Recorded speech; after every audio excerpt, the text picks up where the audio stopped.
Boom! What's happening, people? Welcome back to the Armament Factory with yours truly, Big Luge, and today is the day of the first title clash.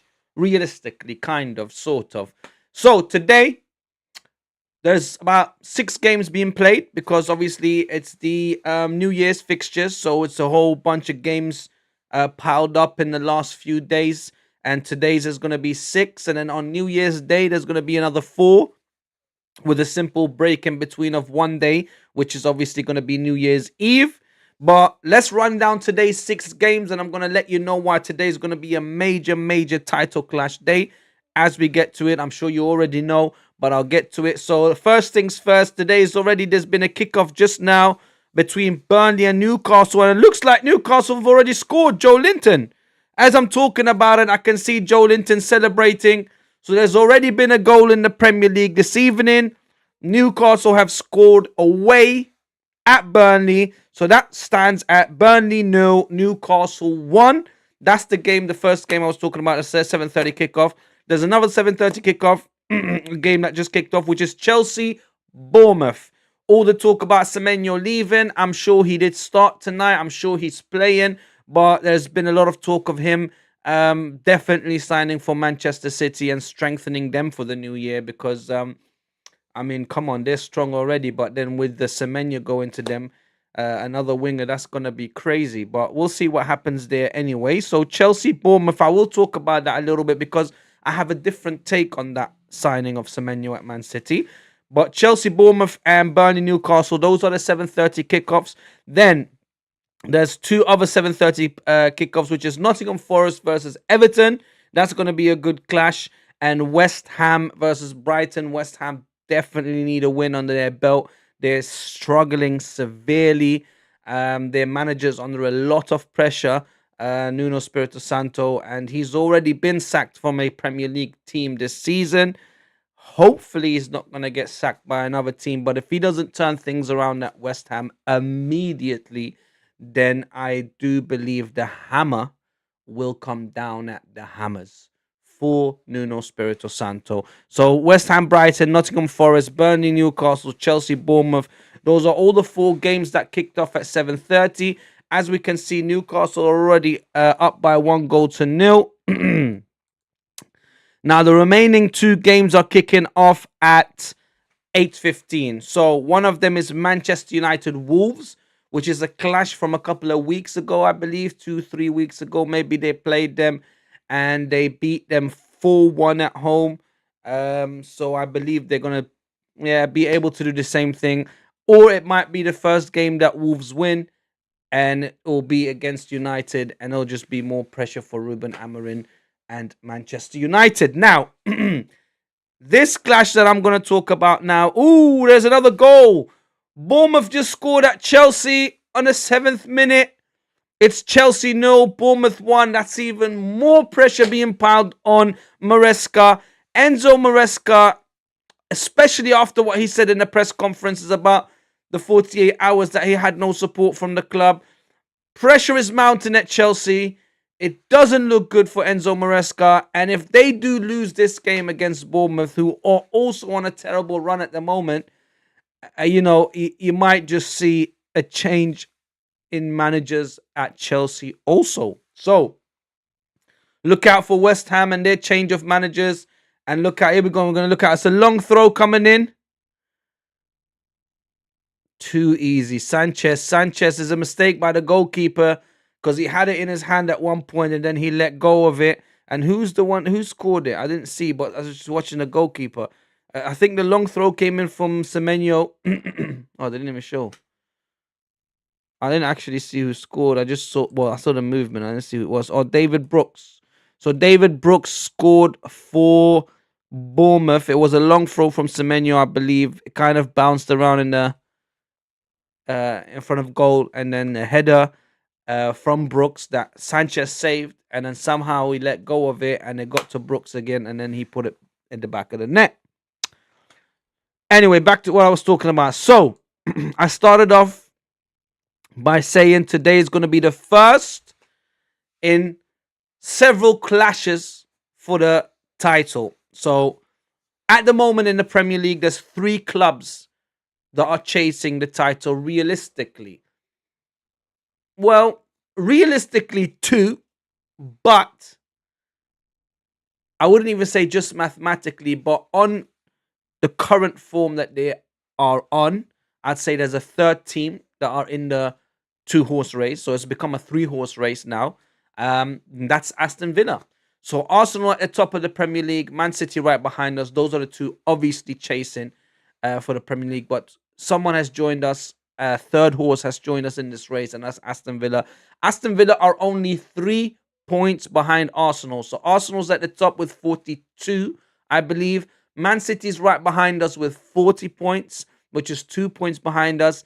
And right behind them on 39 points is Aston Villa, which is 3 points behind us.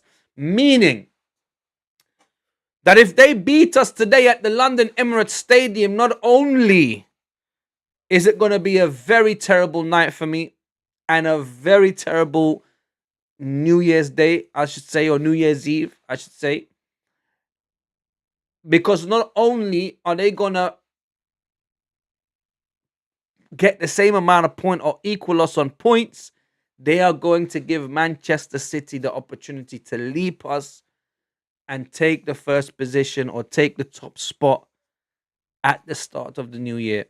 Sorry, excuse me. And that's going to be terrible. Not only terrible in a sense of, okay, we were so many points ahead of them, we should not have allowed anyone to catch up with us, but also in general for the morale of the players and the spirit of the players and the motivation of the players, because it's 3 years in a row now, guys, that we have been the bridesmaids, meaning number 2. The Arsenal fans, the coaching staff, the players, the manager, the board, everyone now is anticipating a major trophy because we've been knocking on the door. Sorry. We've been knocking on the door and we've been playing very well. We've got a very strong squad. So basically, the excuses are thinning and thinning and thinning, where we're coming close to having no more excuses. The only excuse really Arsenal can put on the table is that these players haven't won it yet, so they don't know how to get across the line. Whereas Man City has players that have won. Obviously, Aston Villa hasn't either, and that's why a lot of people would say, no, they're doing good now, but at some point you'll see the amount of games and the weakness in their squad, it will catch up with them, and they'll start tumbling slowly down. But maybe they can stay in the Champions League spots. I mean, there's 5 spots. Maybe they can come 5th or 4th or whatever. However, pardon me. In the meantime, whoa, we've got another goal. There's been another goal, guys. There's been another 2 goals. So West Ham have just scored against Brighton. Jared Bowen on 10 minutes. Fantastic. West Ham is up against Brighton at home. That's very good for Nuno Espirito Santo. And Newcastle have scored again. Wissa has scored his first goal for Newcastle. Unbelievable. He signed for Newcastle at the start of the season from Brentford. However, as soon as he arrived, not long after the medical, I don't think he even played. I think he might have got injured at training. He got injured and he's only recently come back. And I think this is maybe his second start or first start because he's been coming on as a substitute. But he's got his first goal for Newcastle on the 7th minute. So it's Burnley 0, Newcastle 2, Chelsea 0, Bournemouth 1, Nottingham Forest 0, Everton 0, West Ham 1, Brighton 0. Right, so to get back to what I was saying. So Aston Villa having caught up, having been on a fantastic run. I think it's about maybe 11 games on a spin they've won, which is incredible because they have not had the best preseason or summer when it comes to signing. Let's just have a look at the Second goal for Newcastle. Johan Wissa, right in front of the goal. A poacher's goal. He was standing right there waiting for the ball to drop onto his feet and just tucked it away. His first goal for Newcastle. He seems happy about it, but it's a proper poacher's goal. Nothing special. He was standing in the 6-yard box. Here comes the West Ham goal from Jared Bowen. 1-on-1 with the keeper and just tucks it away. Fantastic goal by Jared Bowen. An absolute legend for West Ham. One of their own, I believe, and someone that has really, really shown loyalty to his club over the years. I'm sure he could have got a move somewhere else and got an opportunity somewhere maybe slightly better or in a better position than West Ham, but he just decided to stay a Hammer. Right, so Unai Emery is on the screen right now. They're interviewing him. Obviously, we can't hear what he's saying, but let's get back to what we were talking about. So, Aston Villa having come back strong after a bad start to the season. They started off, I believe, with a couple of losses and a couple of draws, and everybody was looking at Aston Villa like, uh-oh, might this be the season? Unai Emery gets sacked, leaves the club, and it's all going to go into, mayhem, and it spirals out of control at Aston Villa. Because as I said to you, in the summer, because of the the financial strains that were on Aston Villa, because of the whole new rules and everything like that,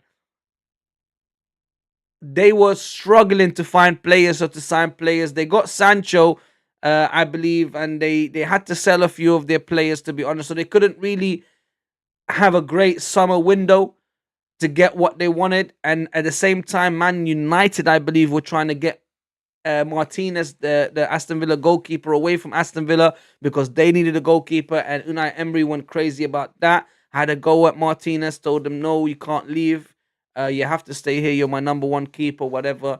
Obviously convinced him to stay. So he managed to keep a team together. Some of the players that weren't performing for him previously have started performing for him. In particular, Morgan Rogers. Now, Morgan Rogers has been a breath of fresh air. Before we continue that, there's been another goal in the Premier League. Chelsea has scored. So it's Chelsea 1. It was a penalty on the 15th minute that Cole Palmer took. I'm sure they're going to show it to us now. But Cole Palmer took a penalty on the 15th minute and scored. It's Chelsea 1, Bournemouth 1. So it's a draw at the moment at Stamford Bridge, which is not good for Bournemouth. Here we go. Let's see. Esteval. Semenyo on Esteval. It was deemed a little bit too harsh. I don't see how that's a penalty, to be honest with you. But the VAR must have... Or because he pulled his arm maybe and then pushed him. Well, anyway, they gave a penalty and Cole Palmer took it. It's a bit iffy one. It's a bit of a weak one. But everyone's going to have their own opinion about it. Everyone's a critic these days. So everyone's going to have their own opinion. Or I should say everyone's a pundit these days. I feel it's a bit harsh. It's a bit light. But you do see them given. And on this occasion, they were given. Or it was given. And it's Chelsea 1, Bournemouth 1. So... yeah, so Aston Villa not having the best summer. Don't want to keep repeating myself. Not having been able to get the players they wanted to get in or spend the money they felt like needed to be spent on Aston Villa. Pardon me. However, like I said, players that were not performing to their best ability have come forward and started playing for Unai Emery, especially Morgan Rogers, who is in a very, very strong vein of form. I mean, he has really been at different levels this season, and that has also given him the opportunity to be called up for England. So he's got his England call up. He's playing out of his socks for Aston Villa. At the same time, Ollie Watkins, last game against Chelsea, came off the bench, scored 2 goals.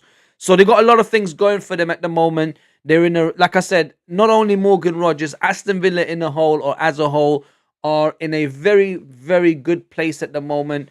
both in the league and being in the title race, but also the way they're playing, the way they're ticking. Everyone seems to be. I mean, they have this very strong spine through the team of players that play really well together. I know they have a few players missing. I think Matty Cash is missing today, and Kamara's missing today as well. But we have Declan Rice out as well. So both teams have very important players for them out. But what Aston Villa have, they have a very, very strong core and a very strong spine of players that can do really, really well. Like, for example, it starts off with Martinez being in goal, is a fantastic goalkeeper. The other day against Chelsea, he really kept them in the game in the first half, as Chelsea were just bombarding their goals, chance after chance. So he kept them in. He's a great goalkeeper for them. And then you got Konsa at the back, who's very, very strong for them. Obviously, Lindelof has been doing very well, but Konsa's been playing out of his socks. Then Matty Cash has been doing fantastic as well. McGinn has been doing absolutely fantastic for them. So it goes Martinez, Konsa, Cash, McGinn, and then all the way to obviously Morgan Rogers, Ollie Watkins. Like, they've all been playing and performing so well for each other, helping each other, but then also obviously helping their club. And there is no surprise that they're third in the league the way they've been playing. The game against Arsenal at Villa Park, obviously, really, it should have been a draw, because we both deserve to get something out of it. That's not just me having my Arsenal hat on. That's genuine observation of how the game went. Oh, there's another goal in the Premier League. Everton with James Garner on 19 minutes. 2 minutes ago have scored. So it's Nottingham Forest 0. Everton 1. That's the Sean Dyche derby. Obviously, Sean Dyche being at Nottingham Forest at the moment, but he was a former Everton manager, and he took them out of a relegation battle and steadied the ship over there. I know it kind of turned bad the following season or the season after, and it started crumbling a bit again, and he was forced to leave. But at Nottingham Forest, same thing again. Came in after Ange Postecoglou and just lack of firefighter, just went in there and pulled them out of the fire and kind of sort of got them steady, but not just yet, because they're very small margins at the bottom of the Premier League, and it's the points in the Premier League. I mean, every day, every game, it changes. But he has, if I remember, he has taken Nottingham Forest out of the relegation zone, so they're sitting 17th at the moment. Only 2 points ahead of West Ham at the moment, because obviously they lose and West Ham is winning. But if West Ham lose and they win, that gap will increase. So although he has taken them out of the bottom three, he hasn't steadied the ship yet. Bear in mind where they were last season. I mean, they were in the Champions League positions at this time last season. I believe they were in the top four this time last season. They're in the bottom four this year around at this time. So it's not good for Nottingham Forest, especially now with them losing at home against Everton 1-0. We'll see what is happening there. But now what I want to do is I want to go to the Arsenal-Aston Villa game and just look at the lineup. As I said to you guys earlier, Declan Rice is not playing today, so it's a bit of a worry. It's not going to be easy. It's not going to be straightforward. Arsenal has got a very, very good home record. We've only dropped 2 points this season, and that was against Manchester City. We've literally won everything else at home, either by huff and by puff. It doesn't matter. We got across the line. So that's one thing that's going good for us. Our home record is fantastic. However, like I said, Declan Rice not playing, that's like taking the turbo out of your car and expecting it to, drive at the same speed or go at the same horsepower or whatever. It's not going to happen. He's an integral part of our engine. So although it may not look, they may not make it seem like he's missing, but I guarantee you a lot of energy would have been taken out of the team. And I hope and I pray that the three midfielders that are in midfield today, which we're going to talk about it right now, are going to step up and not just give their own energy, give that little bit more to compensate for the energy that Declan Rice would always put in for the Arsenal. Um, so let's have a look at the lineup quickly and then go step by step. So Arsenal playing 4-3-3 as usual. Sorry, bear with me. Arsenal playing 4-3-3 as usual. So David Raya in goal. The back four.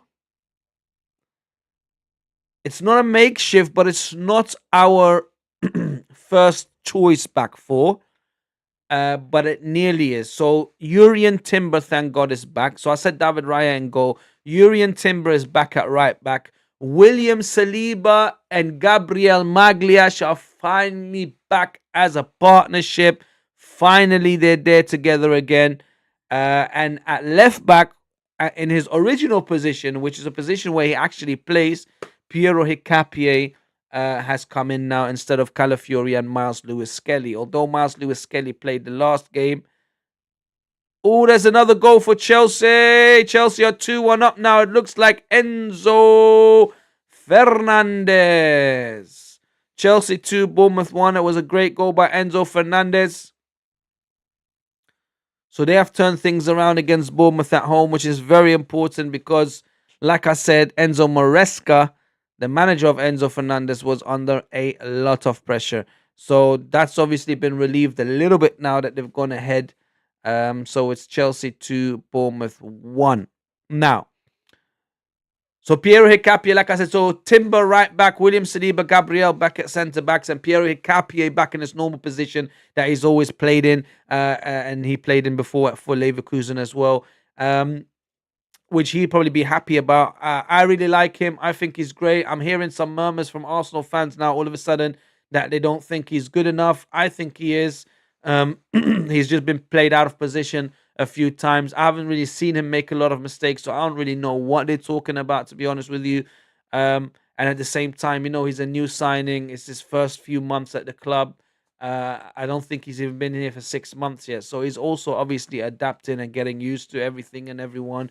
And he will be nervous at times. But I think if you give him a bit of time, he may come good eventually for the Arsenal, especially at left back. If Miles Lewis-Skelly is not going to get pushed to get that experience from a young age, then it might be that Calafiori and Hincapié are the number one left backs, and then maybe Miles Lewis-Skelly, I don't know, gets changed into more of a midfielder, and then he gets pushed more into a midfield role rather than staying at left back. I don't know, but we'll see what happens in that situation. But bear in mind, he's only on loan.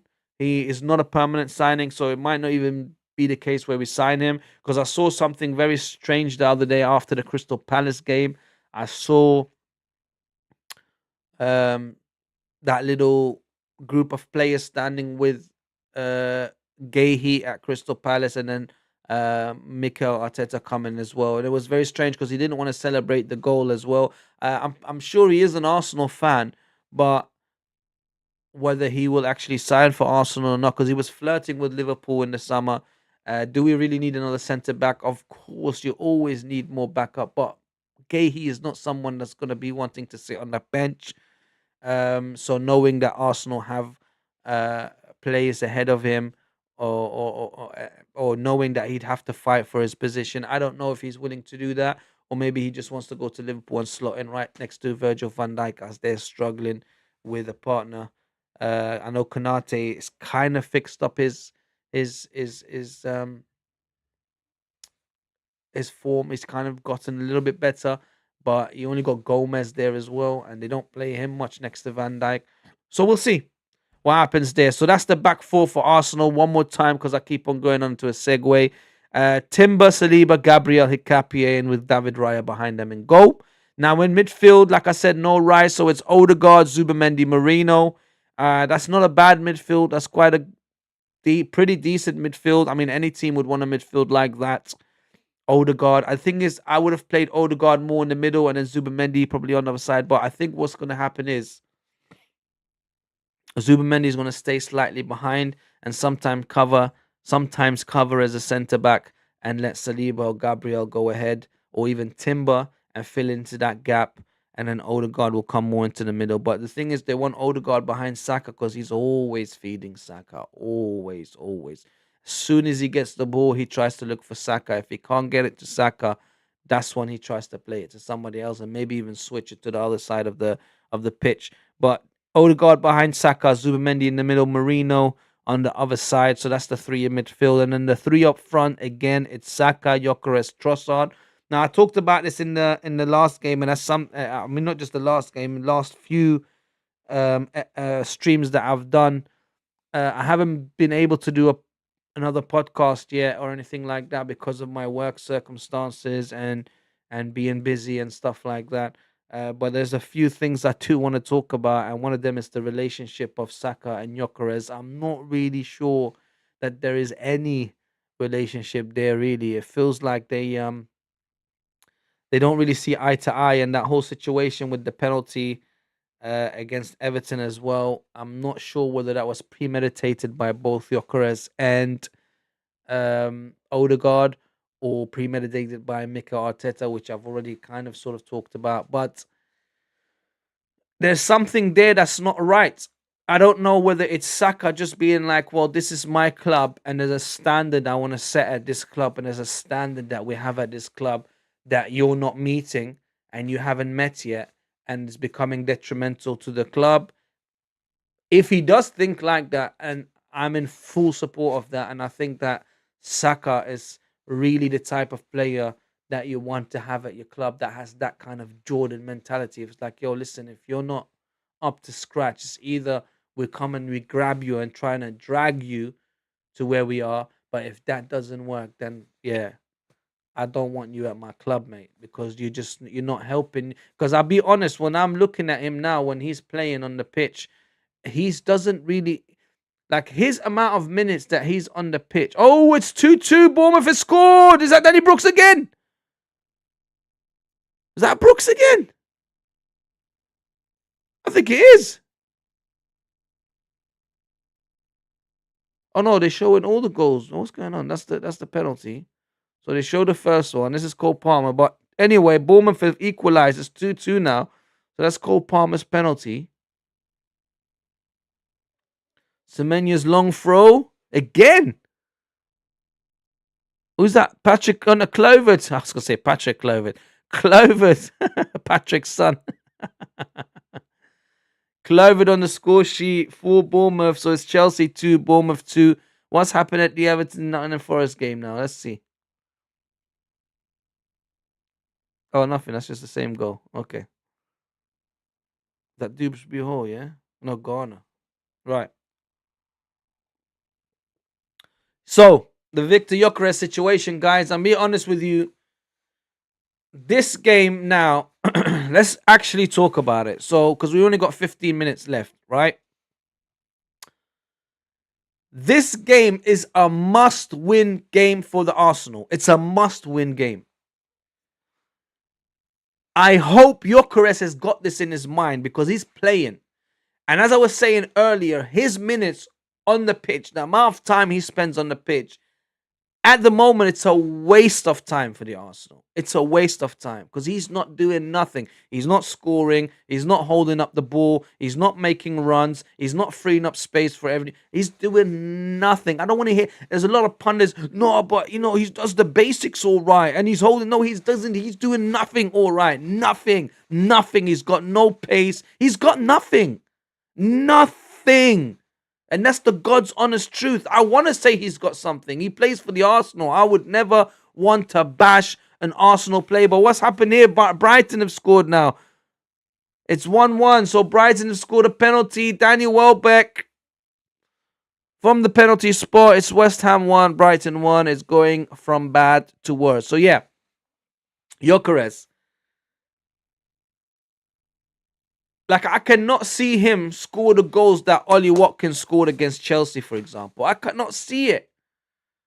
I cannot see him score the goals Ekitike scored for Liverpool. I cannot see it.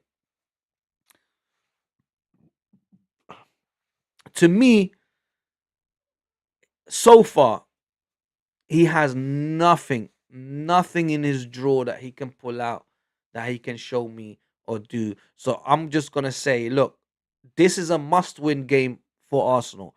I would have preferred if Gabriel Jesus started, because I feel like Gabriel Jesus has a kind of hunger inside him now from being injured so much and having been benched for so much of his career now, that he's got that push, that drive, that hunger, that they got new strikers here now, yeah? Watch what I'm gonna do. And that's why I think he should be played. Mikel Arteta sticking with his guns and he's saying, no, Gyökeres needs to come good. I don't think he will, guys. I'll be honest with you. There's not even a whiff or a scent or anything that comes off when he plays that you can say, okay, you know what? Give him some time. And that's what I'm hearing from a lot of pundits and a lot of former players and this and that. No. You see, this is why we were in the situation we were in for years, because people didn't want to be too harsh on the players that Arsenal had. I'm done with all that. I'm done with all that. I'm telling you, because no team that wants to win or that wins has that kind of sentiment towards players that are not performing. You're not performing, get out of here. That's the kind of pressure you got to be under at a club like Arsenal. You're not good enough. If you've shown in the first 6 months, look, you're supposed to be some prolific striker.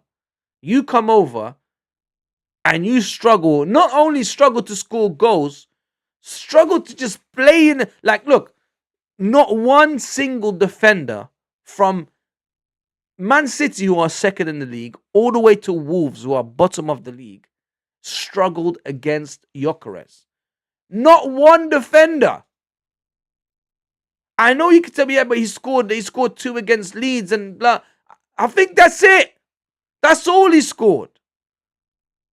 The rest is all penalties. You think that's good enough? That's not good enough. That's really not good enough. And not only that, those goals were silly goals. Not something you'd be like, oh. Anyone could have got those goals. Put any donkey in that position, they would have got those goals.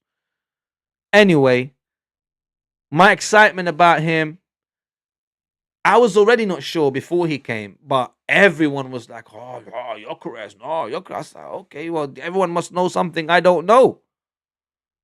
I don't watch the Portuguese league.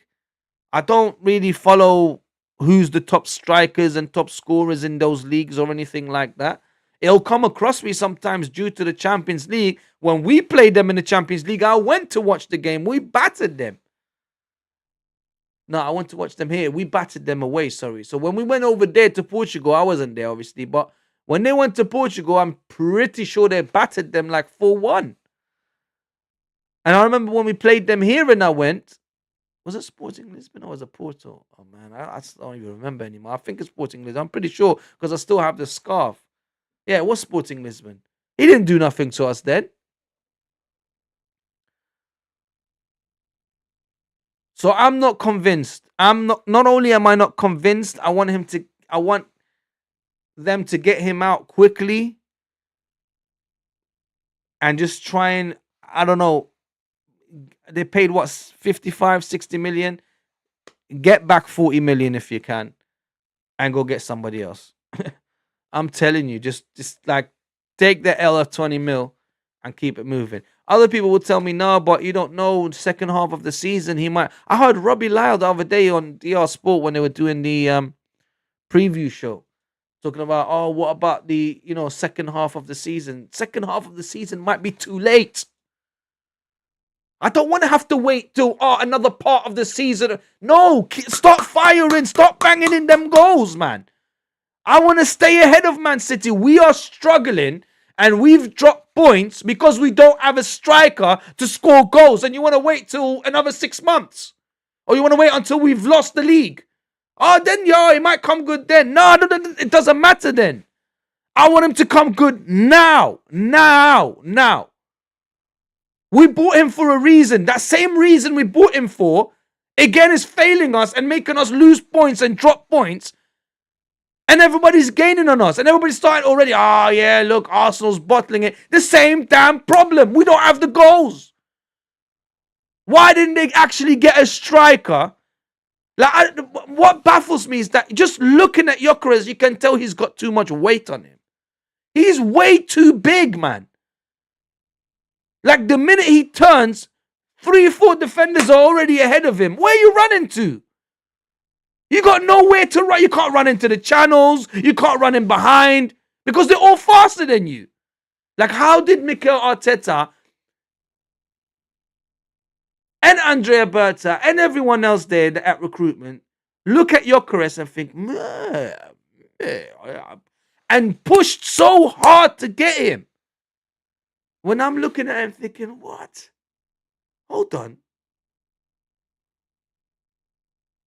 I'm not going to lie to you. I would have still preferred Sesko. How about that? I look at Sesko, and yes, Sesko's struggling at United. But I look at his runs and the way he plays, and I'm thinking that would have suited Arsenal way more than Gyökeres. Maybe Gyökeres would have suited United, but he's not for the Arsenal. And that's not saying that I would want Sesko, because I don't think he's that good either. But they looked at both of them and they went for Gyökeres. Now that has got me baffled. They don't make a lot of mistake when it comes to recruitment at Arsenal, I must say. Anyway, the light show is on at the Arsenal. We're soon going to start. They don't make a lot of mistake at the moment, especially since Andrea Berta's come in as well. The recruitment's been good. It's just with Gyökeres now, again, you've made a signing that's being detrimental. He's a waste of time. So, long story short, this is the game. Someone must have sat Gyökeres down and said, look, listen, bro, this game is a very important game. This is a must win. You need to do something. Oh, Burnley got one back, guys. It's Burnley 1, Newcastle 2, Chelsea 2, Bournemouth 2, Nottingham Forest 0, Everton 1, West Ham 1, Brighton 1. You need to do something. You know, all this talk, and I haven't even done the Aston Villa lineup. Sorry, guys. Quickly, Aston Villa, because the game's going to start. 4-2-3-1. Martinez in goal. They got Bogarde, Lindelof, Konsa, Digny at the back. Onana, Tielemans in front of them.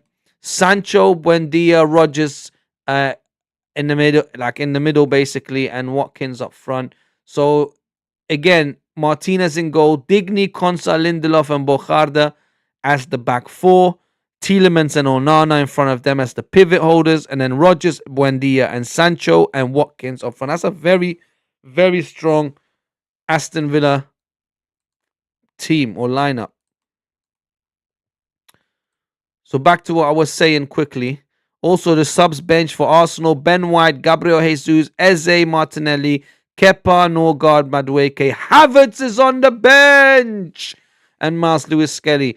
John McGinn, Garcia, Marlin, Jimmo, Madsen, Bizot, Hermings, George Routh, and Wright, James Wright on the bench for Aston Villa. Right, game's about to start, so let me just get everything ready.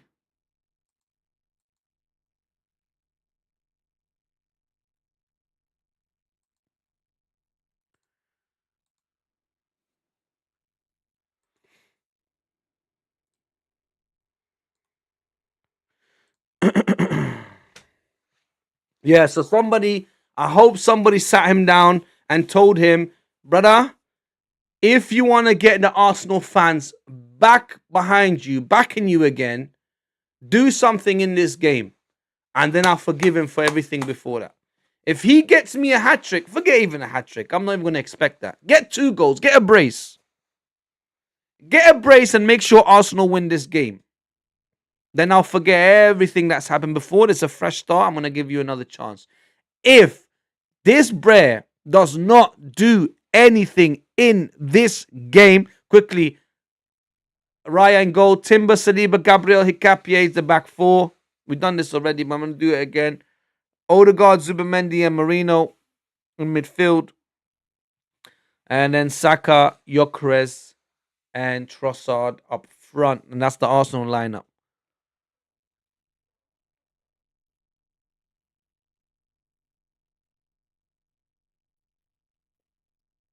So if he doesn't do anything now in this game, and he's again a waste of space, listen, I'll wash my hand from him, innit? I really don't care anymore. Like, I just think that's probably,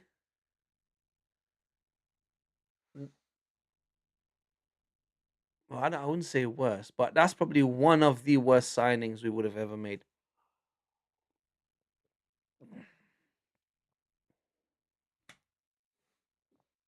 Sancho playing Buendia, Rogers up front and behind Ollie Watkins. Sorry, I should say.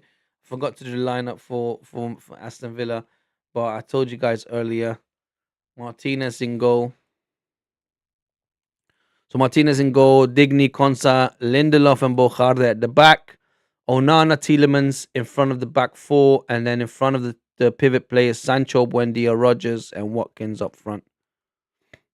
Strong lineup from Aston Villa. Right, players on the pitch, in the huddle. Sensoon's in the house. We ain't got long left before kickoff.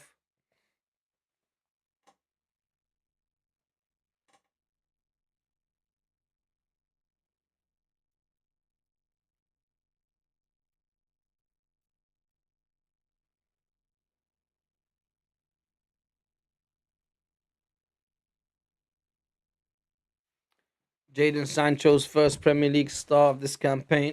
Right, game's about to kick off, guys. Let's go.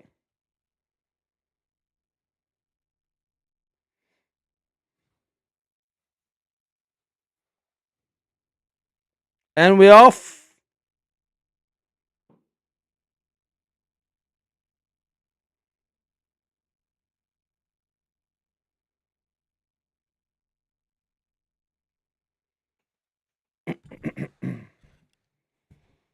Buendia starting for Aston Villa.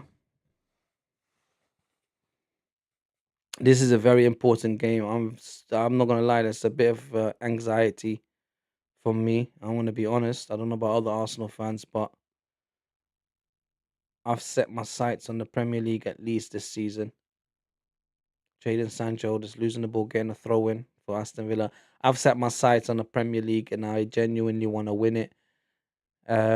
So when we play these kind of games, especially after losing not too long ago, we lost against them. Yeah, we got some of our players back now, but still, we shouldn't have lost then. We've dropped a lot of points this season that we shouldn't have dropped. And if we had a striker that was actually banging in the goals, here comes Saka, Mikel Marino, Odegaard, shoot! Oh no, it was Trossard. Saka, Urian Timber, Saka, Odegaard with him, Zubimendi.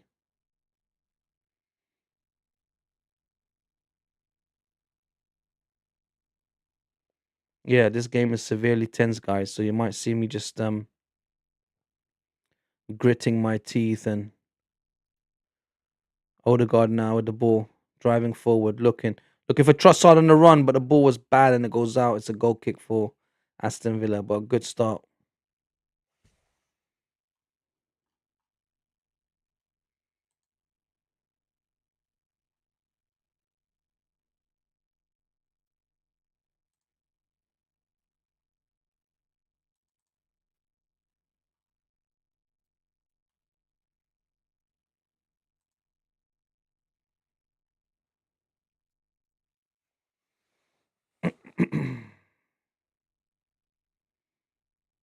Digny with the long ball forward, only as far as Saliba. Gabriel Magliash now back, finally starting for the Arsenal. So finally, the original partnership is back.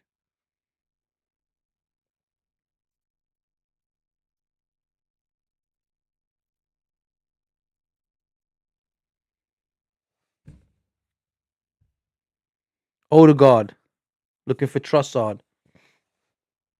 Odegaard's passing today is a bit. I mean, they got the ball eventually, but they're not really going to the feet at the moment. Long ball for Saka. Is he going to keep it in? No. Arsenal throwing away possession very early. That was Pierre Hicapier. You don't see him do that often, but he gave the ball away. Tried to look for Saka. Couldn't get to him. Digny now with the throw. On his far Zubamendi. Now Pierre Hicapier gets it back and plays the easy ball to Saliba. Well, I'll tell you what, Aston Villa's press is hard. They're not backing off of us. Any player's got the ball, they're on him straight away. They're hungry for it, Aston Villa as well. And I'm pretty sure that Unai Emery has drilled it into their head that this is a must-win for them. Because if Aston Villa win, like I said, they draw us back and they equal us on points, and we're both going to have 42 points. And then Man City, all they have to do is win on Friday. Is it Friday? Thursday, sorry. Trossard now. Trossard with the ball. Odegaard right in front of the box. Looks for Hicapier. Again, a bad ball from Martin Odegaard. His passes are not reaching today. And it's giving possession to Aston Villa. But here comes Mikel Merino quickly. Arsenal's press does start as soon as they lose the ball. They're not letting Aston Villa come out and play.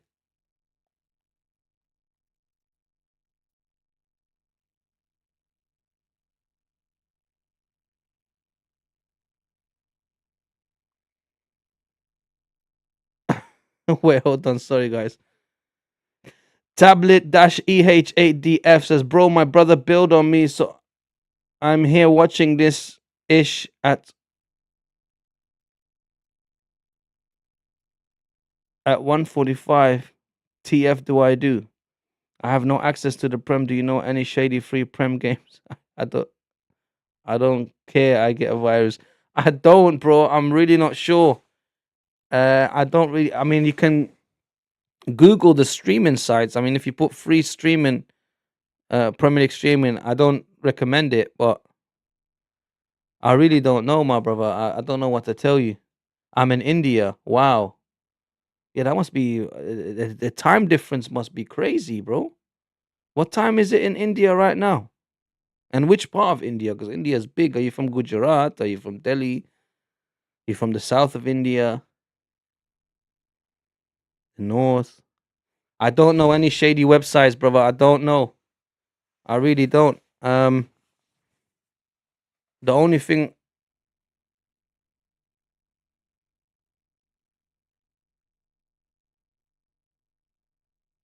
Ooh, throwing for Arsenal.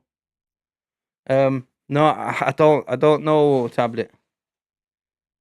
Nearly 2 a.m. You're from the south of India. It's nearly 2 a.m. and you're up watching the Premier League. Yeah, you're a soldier, bro. I rate that. You're a soldier, fam. But tell a lie, I did that when I was in Australia as well. But I was only on a holiday. You lived there. But I was on a holiday and there was Champions League games and I had to wake up early in the morning. Here comes Pierre Hicapier with a cross. Gyökeres! Oh, Gyökeres with a header, but it goes over the bar. Unlucky for Gyökeres. He's had a chance. It's not on target. It's gone over the bar, but it was a good cross, a great cross for Pierre Hicapier. You see, there you go. He couldn't even get that easy header on target. All he had to do is just aim for the far corner, and it goes over too high. Madness. Tablet, I don't know, my brother, but I rate you for being up and trying to watch the game. Are you an Arsenal supporter then? I hope you support Arsenal, man. Here come Aston Villa, but they lose the ball quickly. Odegaard now on the turn. Odegaard driving forward, playing it to Saka on the right-hand side. Saka plays it in, looking for Gyökeres. Couldn't get the ball to him, too weak. Aston Villa get the ball back. Digny now. There's a foul in the box. Someone's injured. What's happened? That Morgan Rogers? No, it's not Konsa. Tablet said, I got a shady website. Thanks. Bye. Why are you leaving? Don't leave, man. Keep me on. Watch the website and watch me. But listen, Tablet, make sure you tell everyone there in India to subscribe to me, to follow me, all of that. Please, man, I need some more Indian support. I need some more people from India to subscribe to me. As West Ham scored another goal. You're a gunner for life, yeah? Come on, my broski. Come on. Paqueta just scored a penalty for West Ham on the 45th minute on a stroke of half time. But yeah, Tablet, I hope to see you again, my friend. But enjoy the match. Bye. See you later. Enjoy the match, my friend. But make sure everyone in India try get as many subscribers for me, likes, followers, all of that, my friend. But yeah, go enjoy the game.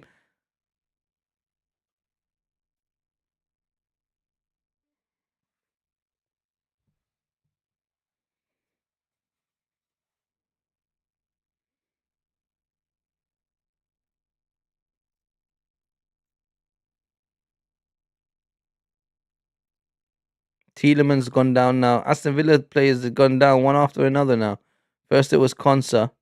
Now it's Tielemans.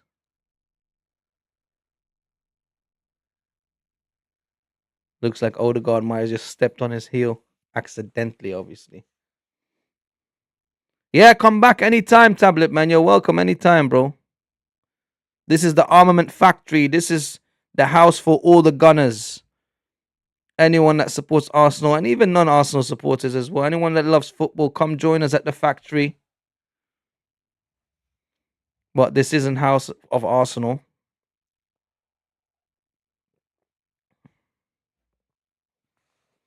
Right, we're 10 minutes in.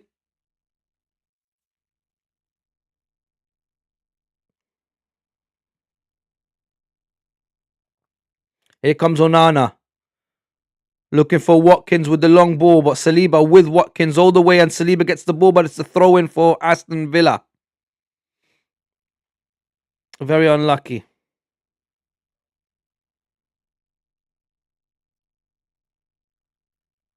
Digny now with the ball. Tielemans. Lindelof. Lindelof is told by Konsa to go back to Martinez. Martinez with the ball now. Martinez being a former Arsenal goalkeeper, flirting with Manchester United in the summer, obviously not wanting to stay at Aston Villa. But, you know, imagine if he would have left, gone to United, and then Aston Villa wins the Premier League. That would have been, I mean, he would have been kicking himself for the rest of his life. Because he could have gone down in history. Here come Arsenal in the box. Ooh, Lindelof quickly to clear it. Saliba now with the pressure. Arsenal is pressuring Aston Villa big time. But here comes Onana. Onana bombing forward. Onana in the box.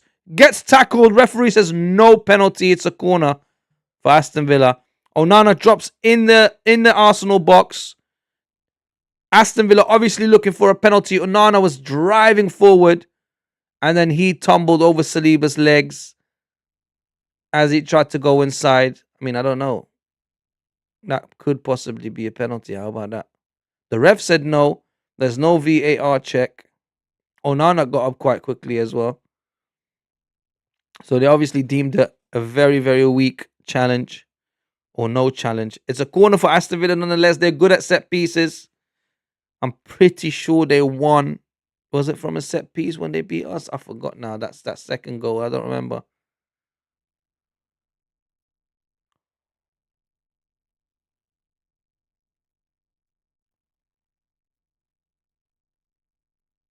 Aston Villa ball comes in.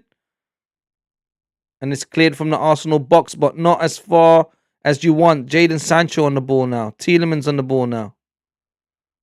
And the ball goes back to Martinez. We need a win. Definitely need a win. Tablet just said we need a win. We need we definitely need a win. We cannot afford to lose, especially not against Aston Villa. Because they're only 3 points behind us, Tablet. They're 3 points behind us. And not only do they equal us on points if they beat us today, but they allow Manchester City, that big blue lorry that's right behind us, to overtake us come Thursday. Because they're only playing Sunderland. Here comes Aston Villa again. Ollie Watkins. Oh, just past the post. Look, they're hungry. Aston Villa won it. Arsenal need to be careful. I'm starting to get more nervous. I'm going to get angry in a minute. I mean, this was terrible. Gabriel plays a ball to Gyökeres, who loses it immediately. This is what I'm talking about, fam. How you got this Bray on the pitch? Take Gyökeres off. He's hindering us. He's gonna make us lose. Gabriel just played the easiest pass to him and he gets caught in position, you absolute donkey.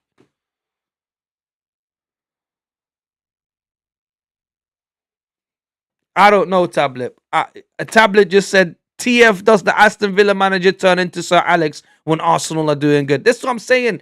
It's always something like this. Or Liverpool come out of nowhere and have like a ridiculous season where they just don't lose or draw or whatever. The same season that Man City go down and we're supposed to win the Premier League. It's our turn to win the Premier League. Somehow, we don't have a striker. We don't have enough goals. And Mikel Arteta now all of a sudden seems to think, or Andrea Berta, think that Gyökeres is going to make a difference. Do me a favour. Here come Aston Villa again. Ollie Watkins. Jadon Sancho, but he loses the ball to Hikapié. This is getting severely dangerous. Tablet says Gyökeres is an effing wrestler, not a footballer. Look, man, he's something, but definitely not a footballer for the Arsenal. This Bray, he runs around like he's wearing Timberlands, like he's got weights on his trainers. Like, I don't understand his boots. Here comes Jurriën Timber. Couldn't get the cross in. Odegaard, captain, do something. Hey, listen, Saka, Odegaard, you man better start doing something, man. Here comes Zubimendi. You guys better set the precedence for all these new players and let them know what time it is. Here comes Odegaard with a cross to Trossard on the volley. Oh, and it gets blocked. Unlucky. Onana gets it out of the box for Aston Villa and it's running forward now. Onana with the bag of energy, bombing forward. Onana just about gets tackled by Zubimendi to put him off.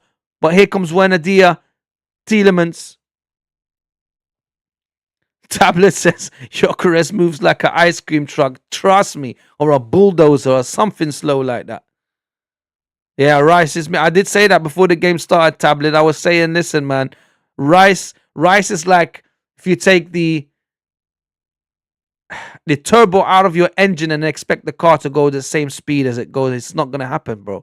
You've literally taken an integral part of the Arsenal engine out when you take Rice out. Buendia gets the ball in the Arsenal box, but the ref says a foul. So foul on Saliba. Oh, this is getting tense, man. Hey, yo, Tablet, this is getting tense. Like you said, we need to win this game. They're allowing Aston Villa to get in behind. Look, everything these Aston Villa players are doing is everything Gyökeres cannot do. Take him off the pitch, man. Well, hopefully just this game, bro. Hopefully that's why they don't want him to be out for too long because he's just got a small knock. But I did see him wince the last game. The last couple of games he was playing, sometimes he'll put his foot down and he go, and I saw that. And I was worried about it. And I thought maybe it's just a in the moment kind of knock that he got. But now that he's out, oh. Looks like Ollie Watkins tried to take a shot from the halfway line but got blocked quickly by an Arsenal defender. Here comes Trossard. So hopefully he's only out for this game, man. Trossard now.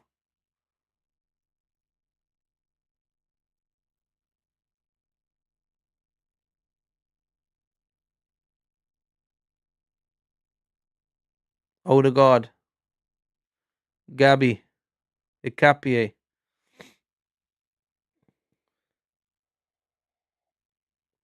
Odegaard gets tackled, but the ref says no foul. Tells Odegaard to get up, and Aston Villa got a ball. Buendia bombing forward. No one's tackling him. Zubimendi's nowhere near him. Ooh. When a shot from Ollie Watkins, but it goes wide. Way too wide. Well, if he's going to do that all day long. You know what, Tablet, yeah? Do you remember last season? This time last season, when everyone kept on saying we need a strike, they went and offered 40 million for Ollie Watkins, yeah? I'm telling you, whatever money they paid for Gyökeres would have been worth more getting Ollie Watkins at that time than buying Gyökeres, because he would have done way more. Proven in the Premier League, absolute goal scorer, hungry, fits the Arsenal way of playing football, but instead they went and got somebody unproven in the Premier League. Barely made it in the lower leagues in English football. It's baffling. Honestly, it's baffling, man. Tablet says, I swear, if Gyökeres had the work ethic of Eddie Nketiah, he would be better than Haaland. Yes, I'll probably say I don't know if he'll be better than Haaland, because Haaland's an alien, dude. Haaland is an alien. He's like a Terminator. He's from a different planet. I don't know. But he'll be much better than what he is now. Yes. Definitely agree with you on that. If he had the work ethic of Nketiah, of Ekatike, of some, even Strand Larson at Wolves, like if he had the work ethic of any of those strikers, Ollie Watkins now here. Oh, bad ball again, man. Arsenal's just giving it. Was that Hikapié again? Well, at least he chased it. Hikapié closing down Konsa. Well, we cannot afford to just give Aston Villa the ball like that. We've got them pinned in their own box. Trossard now gives the ball quickly to Saliba, and now Zubamendi. Jurrien Timber. They go to the right-hand side now. No, Jurrien Timber comes in. He's going to shoot. Oh, and it gets blocked. Unlucky Jurrien Timber, but that's a good idea, though. But why was he shooting so low? Big Gabby with the ball now. Trossard. Crosses it in. Oh, God. Trossard. Oh, it's a foul. Handball. My God. Tablet says, have you seen Gyökeres' shot power? It's insane, but something happened to his pace in Sporting. He was a pace beat. You see, that's the thing. Tablet, I don't know. I don't watch the Portuguese league. I didn't even watch highlights of him before he came. I was never a big fan of Gyökeres, or to me, when I see him play, I saw that game against Man City in the Champions League, and I think did he score a hat-trick or something? And then I thought, oh yeah, maybe there's something that people know that I don't know about this player. But I've seen him play in real life. I've been to an Arsenal game where he's played. I've been to a Sporting Lisbon game when he played. I never thought he was a great striker or a good striker at all. Ever. I would have rather go and get somebody older, but that knows how to get, because all we need is goals. That's all we need. Everywhere else is covered. Pace, strength, running, defending. We just need somebody out there. Every time the ball comes into the box, put it away. Just a poacher, an out-and-out bloody goal scorer. So when people were saying to me about, David Raya gets the ball. When people were telling me about Gyökeres, I thought, okay, yes, maybe like what you're saying, he must have been good at Sporting Lisbon. I never saw it. But right now, I don't want him at my club. No, I gave him this game. Before this game started, Tablet, I said, in this game, prove to me you deserve to be here, because surely someone would have told him this is a must win. You got to get us goals in this game. And instead, he's giving the ball away and he's losing it and he's missing chances and everything. I can't believe it, man. Sensun says, crazy game. It's an absolutely crazy game. I'm severely anxious. Tablet says, we can trust the process, same as Kai Havertz. He can suddenly lock in, hopefully. Well, but let me tell you something, right? Kai Havertz, when he came, first of all, he wasn't an out-and-out striker, dude. He's more of a number 10.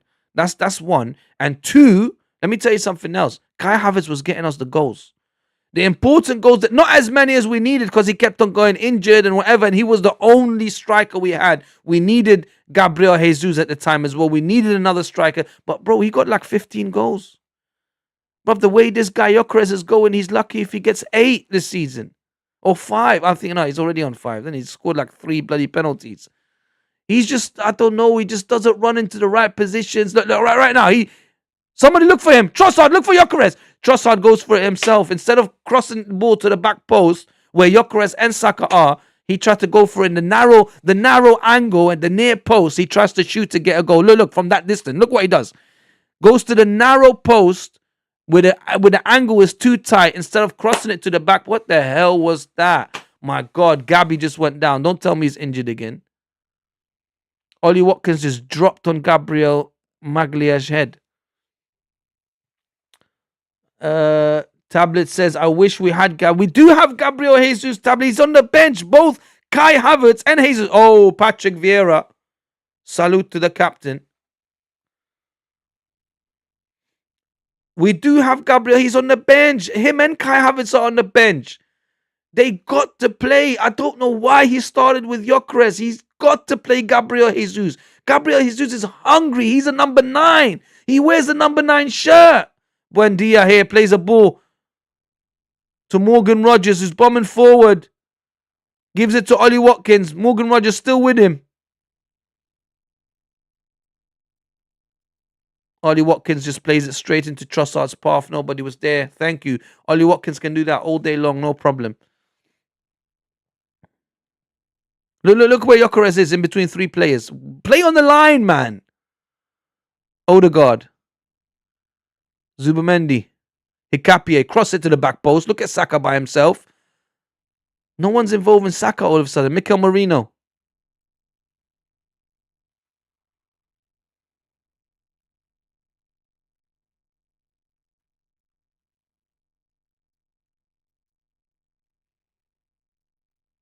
Gabby. Odegaard. Come on, find a way. Just somebody thread a pass through. Here we go. Cross to Hikapié looked for Saka. Couldn't get the ball to him. Saliba's on Ollie Watkins. Doesn't let him go. Gyökeres now. There we go. Put some pressure on them to make mistakes. Finally. He did something beneficial. Here comes Mikel Merino. Looking around. Who is he going to play? Don't forget Tablet. We also got Eze on the bench as well. Jesus gives a great impact. We saw this season also. Yeah, that's what I'm saying. No, he does well as an impact player. But that's why I want to see him, what he does starting. Because he deserved, after the last game we played against Brighton, when he came on, just the amount of time that, the 15, 20 minutes that Jesus was on the pitch, he did more than Gyökeres did in the last probably 3 games that he played as a starter.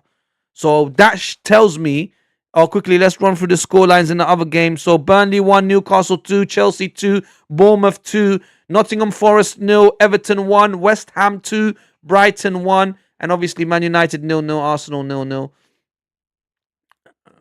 Here comes it, Hikapié, Zubamendi.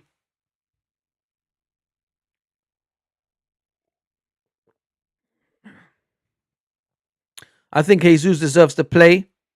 He should have played him in this game.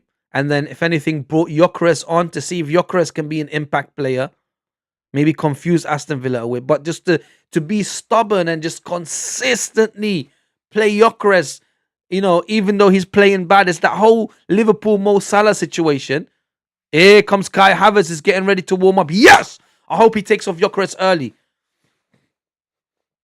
And Kai Havertz is not even the most formidable striker. How about that? But he'll do a job. He's Prem ready. Looks like Onana might be injured.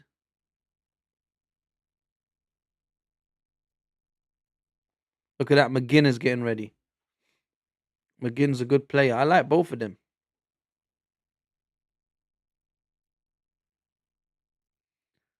For FSS, Merino is a better sticker than Gyökeres. Well, look, it seems like that. It seems like that.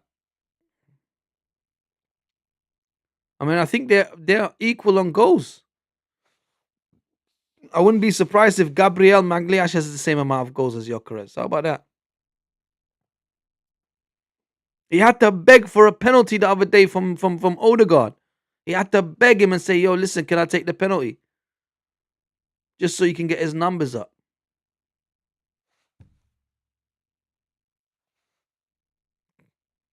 Samana, waka waka, 60 million gone down the drain. Kai Havertz scores again. Imagine he comes on and scores, and everybody, the whole stadium is going to be singing this. Samana, waka waka, 60 million gone down the drain. Kai Havertz scores again.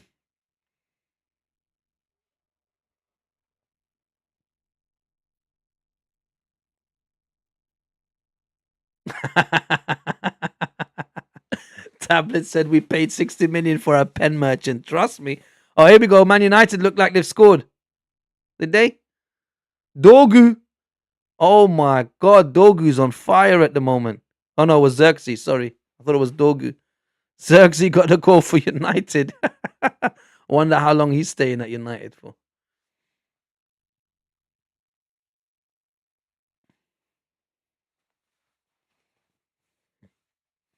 Is Onana coming back on or is he going off? Is McGinn coming on?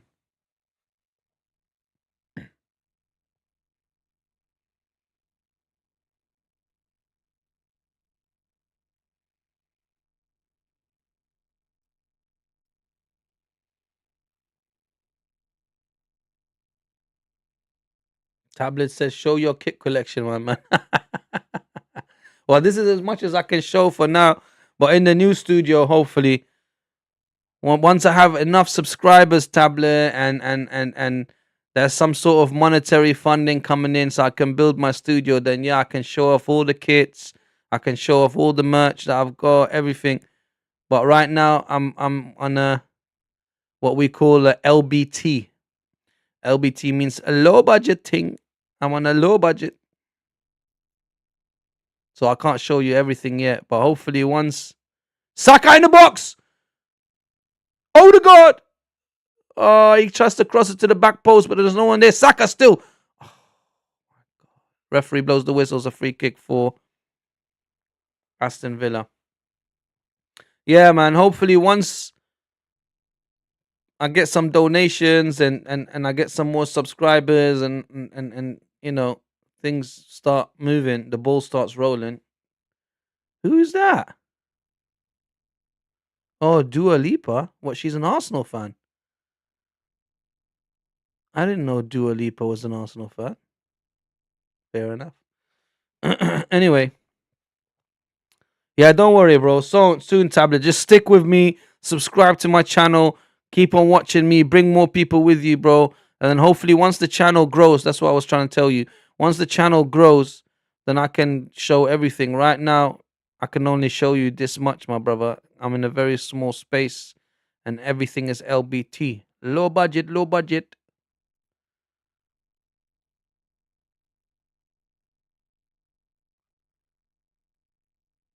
Ooh, foul on Mikel Merino. Tielemans. Did he get a yellow card for that? He didn't even get a yellow card for that. It's a free kick for the Arsenal.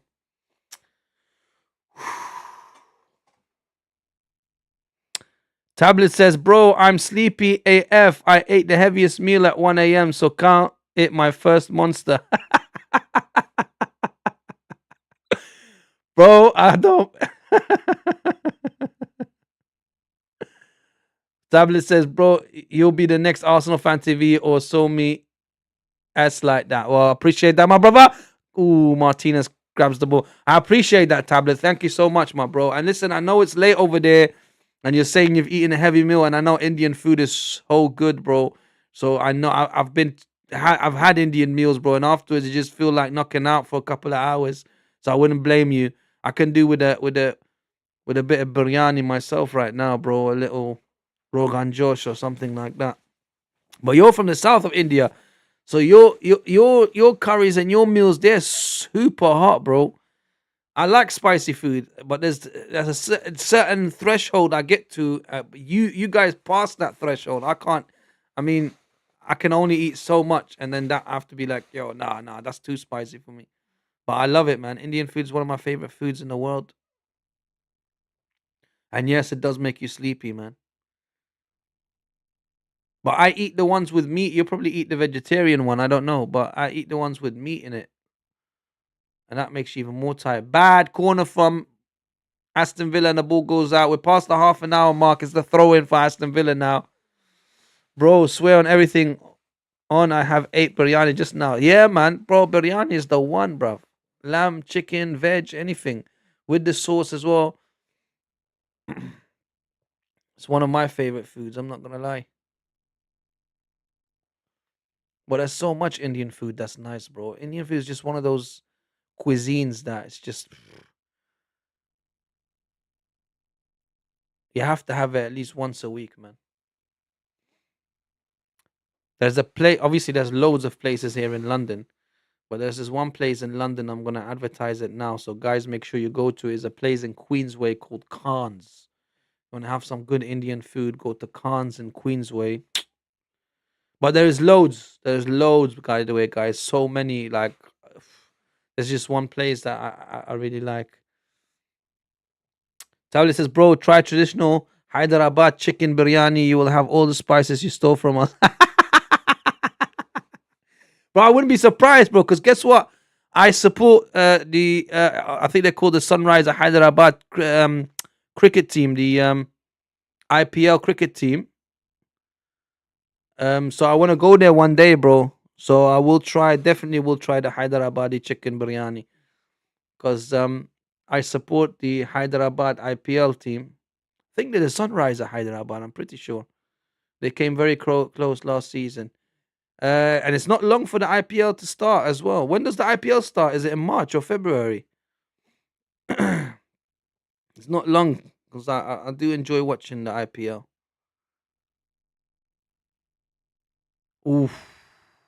Mikel Marino tried to put a through ball pass to Gyökeres. He got it there now. Gyökeres in the box. Shoot! I beg you, shoot!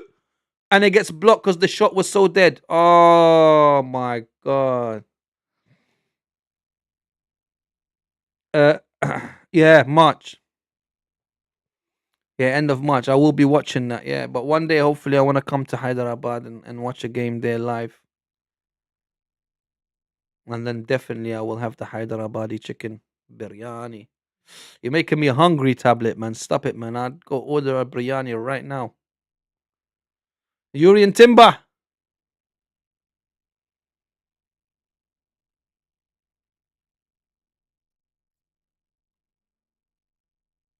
Gabriel plays it to Trossard. Trossard on the left hand side now. Trossard with a cross. Gyökeres! Oh, and it goes just over the crossbar. I wanted it so badly for him. It's just not happening, mate. It's not happening, guys.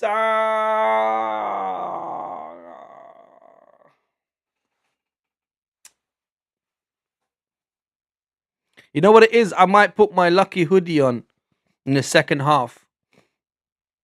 Usually, when I wear my lucky hoodie, Arsenal tend to win. I don't want to jinx it, but hopefully. So when the second half comes, there's a goal kick for Aston Villa right now. Oh, pardon me. Second half, I'm gonna go make myself a cup of tea. Message. And then I'm gonna put my lucky hoodie on for the second half, and hopefully they win. Tablet says, "Dog, just put that on." I will. It's downstairs. I gotta go get it from downstairs. I gotta wait till half time. All right, Saliba, Zubamendi.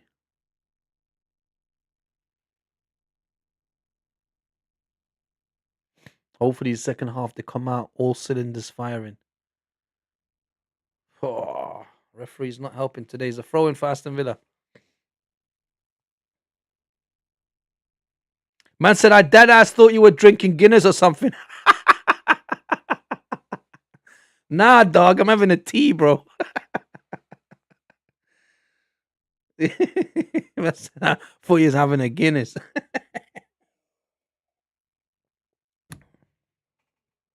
Ooh, Saka. That was a bit silly. That was a bit naughty, that was. Didn't get a yellow card for it, though. Good.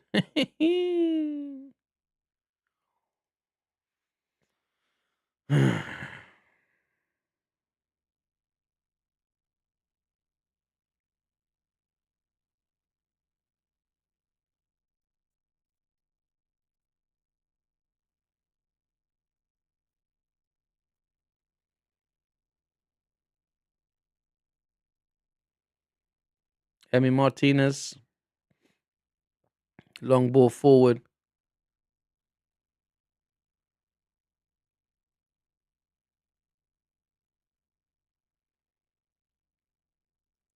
Digny with the throw now.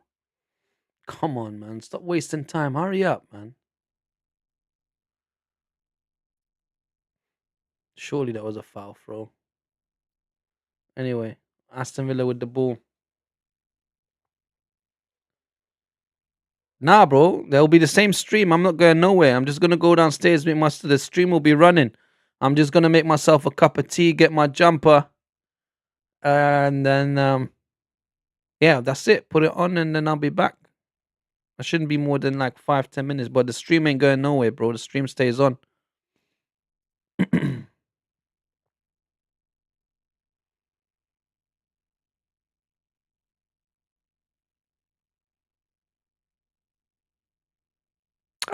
Saka, does he keep it in? Just about keeps it in. It's a throw in for Aston Villa, though. Thought he kept it in, but obviously not. Unai Emery. Obviously, he's got a vendetta with the Arsenal. Obviously, every time he plays the Arsenal, it's what's that Spanish word they say for la remontada?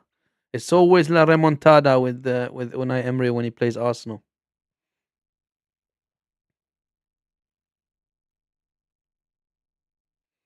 Emi Martinez is a PRICK, like he performed dog-ish at Arsenal and takes roids. I don't know if he takes Buendia's gone down with an injury. I don't know if he takes roids, but he does have that crazy streak in him. But he's become very good, man. I just don't think he suited his character didn't suit the Arsenal way, I suppose. And obviously Mikel Arteta wanted to make his own movements. Well, he's become, I mean, he's a World Cup winner with Argentina. He shouldn't have done that behavior at the World Cup, though, with the trophy that he had. When he knows there's women and children in the stadium. And, Hikapié slipped, but he managed to get the ball. That was crazy. Mikel Merino, oh, come on, this ref, man. Oh no, this ref is going to talk to Mikel Merino. What did he do now? Onana and Mikel Merino arguing about something.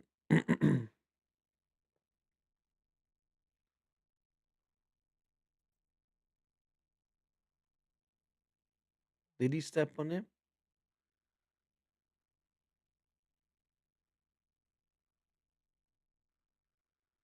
Not intentionally. I didn't see him do anything wrong. But anyway, the ref spoke to both of them anyway. My second Monster already. No way. What, you drink Monster like that? You're crazy, dog. What, just so you can stay up and watch the whole game? You're a sick brer.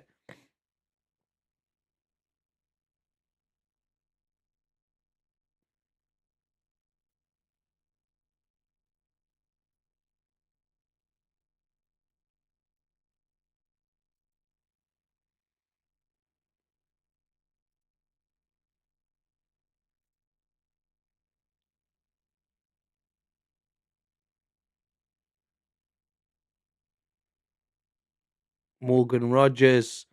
Morgan Rogers just went past 6 players. Here come. Oh, why? Oh my God. Morgan Rogers went past several Arsenal players.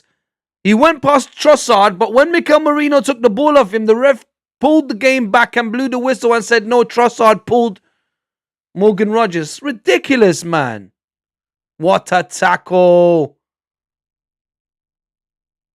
Mikel Merino and Onana, again, he doesn't care, man. We're coming up to the 45-minute mark. I'm not sure how much injury time there's going to be. I doubt there's going to be a lot of injury time, to be honest with you.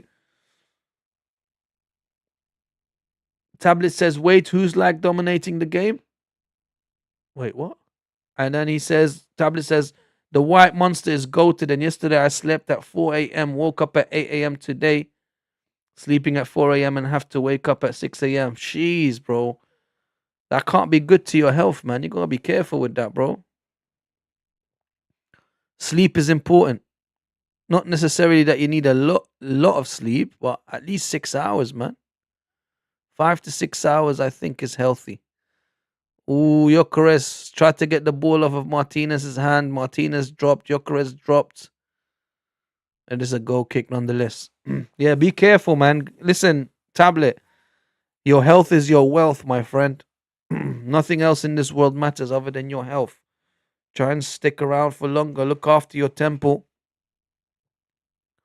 Ooh, looks like, what's that? Is that Brighton that scored again? Yeah, Brighton, looks like Brighton scored again.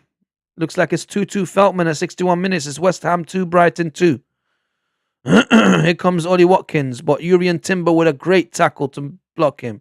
Fantastic. Fantastico.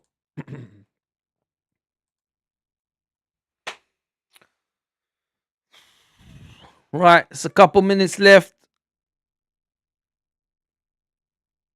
Referee's gone to talk to Mikel Arteta.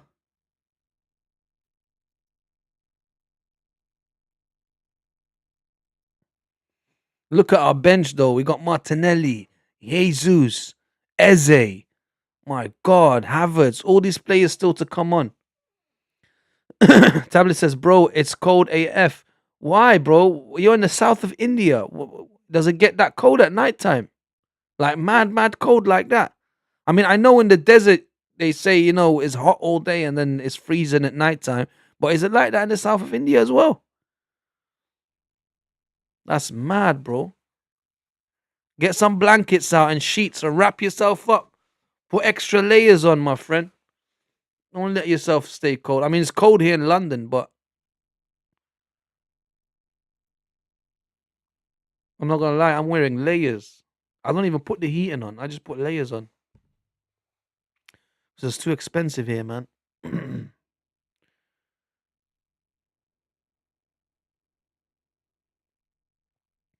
Onana plays a ball forward. 1-0 Aston. Oh my God! William Saliba just saved us! Unbelievable! That looked like Ollie Watkins was going to score. It came right to his feet, but Saliba timed his tackle to perfection. If he did not time his tackle to perfection, Lord have mercy. Oh no, but wait, that would have been offside, no? But regardless, William Saliba, it would have been offside, but William Saliba did not know that Jadon Sancho was offside. He carried on, he played to the whistle, and he took the ball away from Ollie Watkins' feet. Had he not done that, the ball would have went in the back of the net. However, it would have been offside. Regardless,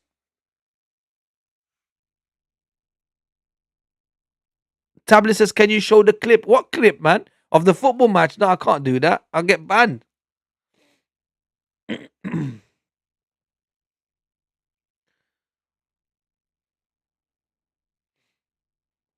Mikel Merino gets a yellow card. That was crazy. It's 3 minutes of injury time. Sorry, Tablet. I can't show any clips or anything like that. I'm not allowed. But at the end of the game, as soon as the match finishes, just watch the highlights on YouTube, dude. I don't know if you're staying up that long. I know it's late for you as well and you want to go sleep. Saliba is a GOAT, bro. What he just did now was unbelievable. Oh, looks like Strand Larsen just scored. No, Krejci just scored for Wolves. United 1, Wolves 1. I hope Wolves win at Old Trafford. If Wolves win at Old Trafford, oh my God. Ollie Watkins just get yellow card as well. Imagine, yeah, Tablet, Wolves, yeah, listen, Tablet, Wolves have not won any Premier League game this season. Imagine they go to Old Trafford against Manchester United and beat them, and that's their first win of the season. Do you know how embarrassing that will be for Man United fans? Saka. Right, there's 1 minute of injury time left, and here comes Wendia. Plays it into Ollie Watkins. Listen, if you don't allow them to score right before halftime, then it's game over, innit? Tielemans. Konsa. Come on, see this first half out, man. Please. Oh. Come Aston Villa. Ooh, David Raya with a great save, but What happened there? Gabriel got knocked down as well. Here come Arsenal. Try and score before the half finishes, please. Odegaard. Look for Saka. Trossard. Odegaard. Marino. Zubamendi. Ikapié. Come on, get the ball in the box. Come on. He's going to blow the whistle any minute. That is rubbish, man. Pardon me. And that's it. Half time. Right, tablet. I'm quickly going to go get myself a cup of tea. The stream is going to be here, so don't leave. I'm not pausing it. I'm not ending it. I'm just going to go make myself a cup of tea. I'm going to get my hoodie, my lucky hoodie, my lucky Arsenal hoodie, and I'll be back. So give me 5 minutes and I'll be back, dude. So don't go anywhere, anyone. Let me just do this quickly. Tablet says, I mean, if Wolves win at Old Trafford, Ruben should make a statue of himself at every stadium except Old Trafford for boosting players and teams' confidence. Bro, you're a funny guy.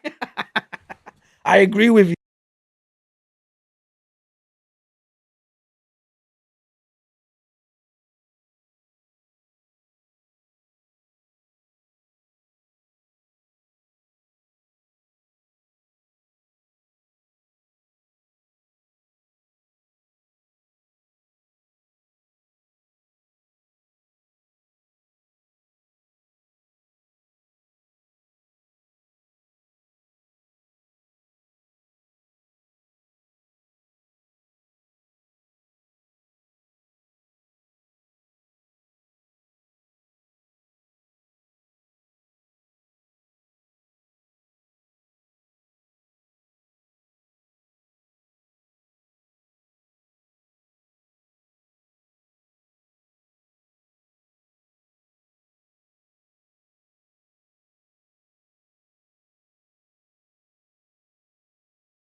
Boom. I'm back. What's happening? Right, let's see. Robert's in the house. What's happening, Robert? You all right? Robert says the ref is actually frustrating me. He is very annoying. He's doing that whole stop-start situation and keeps giving Aston Villa free kicks and all of that. And he's just a rubbish referee. Just I hate this type of game when he keeps on blowing the whistle for every little thing. And the game is just no fluidity in it. There's no flow. It's just constant stop, start, stop, start. It's annoying. Tablet says, Robert, hiya there. It looks banging. Now, if we lose, draw, it's all on you, lad. By the way, banging hat, lad. I don't know if you're talking to me or someone else, but thank you, brother. I appreciate that, Tablet. Thank you very much. And yeah, meet Robert. Robert is one of our regulars. He's always here with me. We've got a few other regulars as well. Sensoon, Peakster, some other ones as well that come and go. So hopefully we've got somebody new here today. Tablet's a new person, part of the family.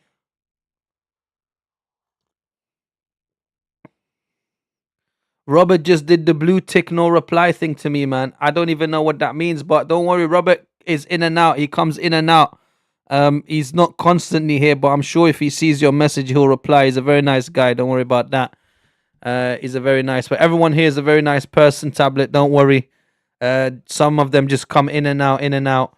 They're not here the whole time. They come check up on me, then go back out, come back in. So don't worry about nothing, my friend. But I'm here with you. And to be honest with you, there's a lot of regulars. I think because it's a midweek game, and maybe it's quite late. It's at 8:15, the kickoff, and obviously tomorrow is New Year's Eve. Maybe a lot of people are a little bit busy with the New Year festive season and the whole Christmas thing and everything. So we have a lot of people missing today, but I'm glad to see you here, Tablet, today. Thank you for joining us. Thank you for being part of the family. Make sure you subscribe, like, all of that. And always join us and be part of the community. I know the time difference doesn't work in your favor, but when we have the 12:30 kickoffs, when we have the 3 o'clock kickoffs, I think it will be much better for you anyway. And then you can always join us. Tomorrow is New Year's Eve. That's correct. Tablet just said tomorrow is New Year's Eve, TF. So yeah. Tomorrow people will be out in the evening celebrating. There won't be no football, but on New Year's Day, the following day, there's going to be. By the way, this is the jumper. This is my lucky Arsenal jumper.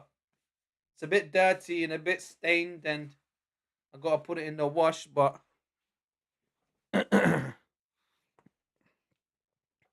thank you, Tablet. Thank you. Happy New Year to you as well. A prosperous new year to you, your family, all your loved ones, my friend. So enjoy it, dude. Whatever you guys are doing over there, have fun. But yeah, so let's talk a little bit about the first half of the Arsenal game. I'm not impressed. I'll be honest. We haven't been playing very well. The referee hasn't helped. The problem is I don't want Gyökeres on the pitch anymore. I want him off. I want Jesus and Kai Havertz to come on.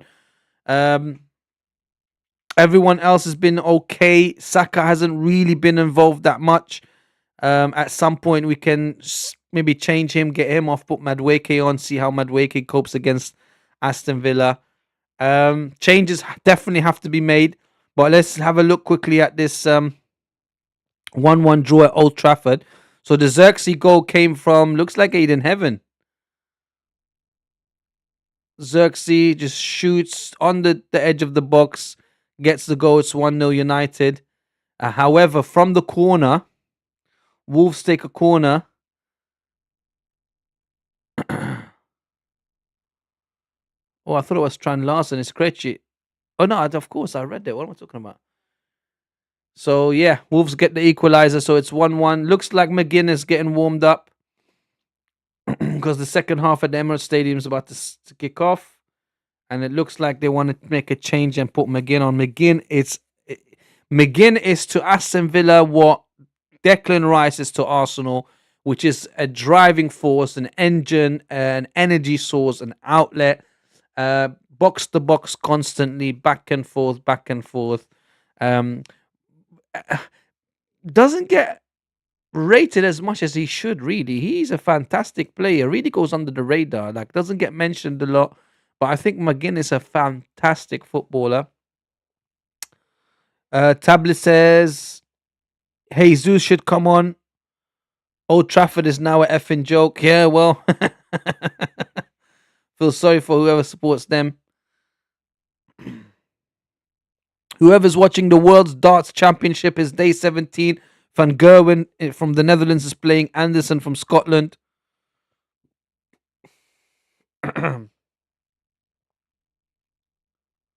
Looks like Chelsea Bournemouth is still 2-2.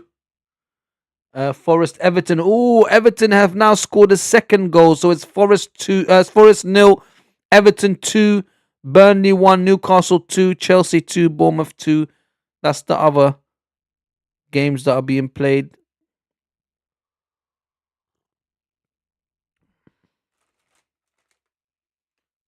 Right.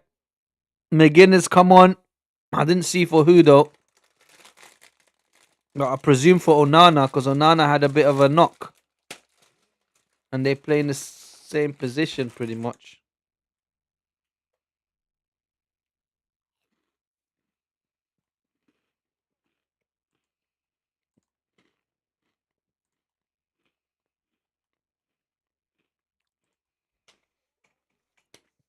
Right, game's about to kick off. So McGinn, there's been one change for Aston Villa. McGinn has come on for Onana.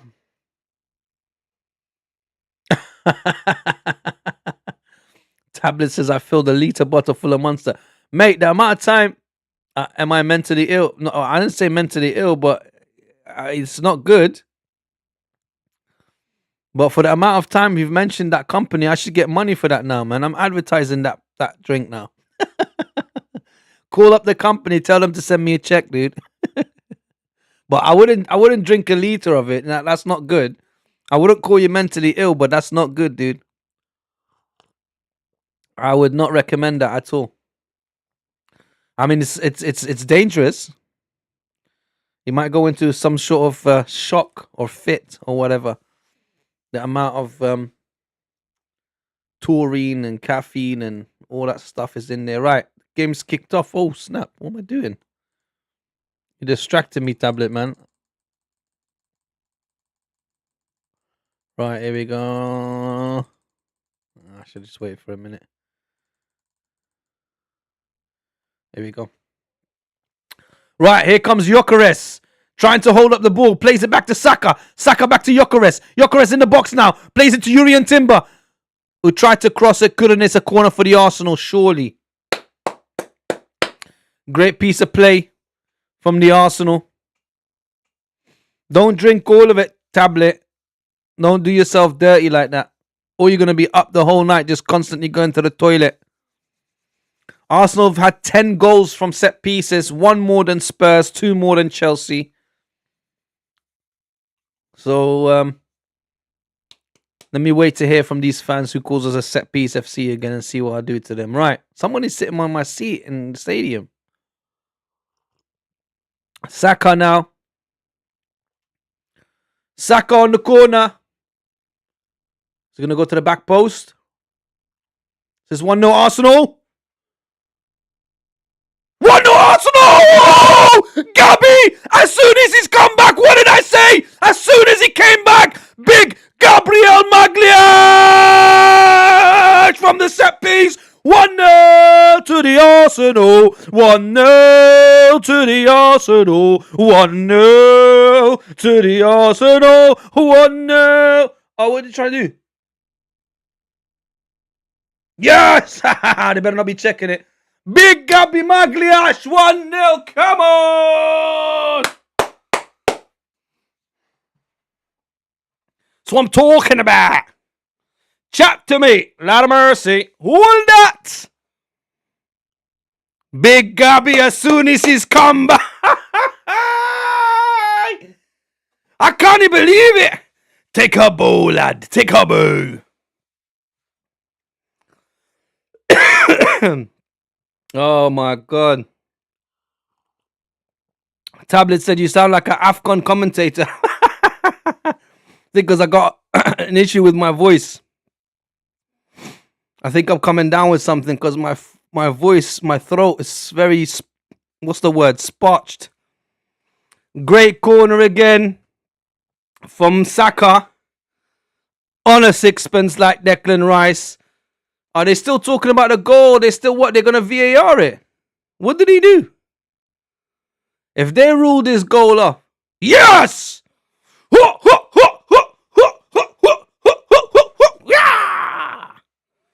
Come on, Arsenal. That's what I'm talking about. That's why we needed him back. He's a better goal scorer than bloody Gyökeres, mate. Come on.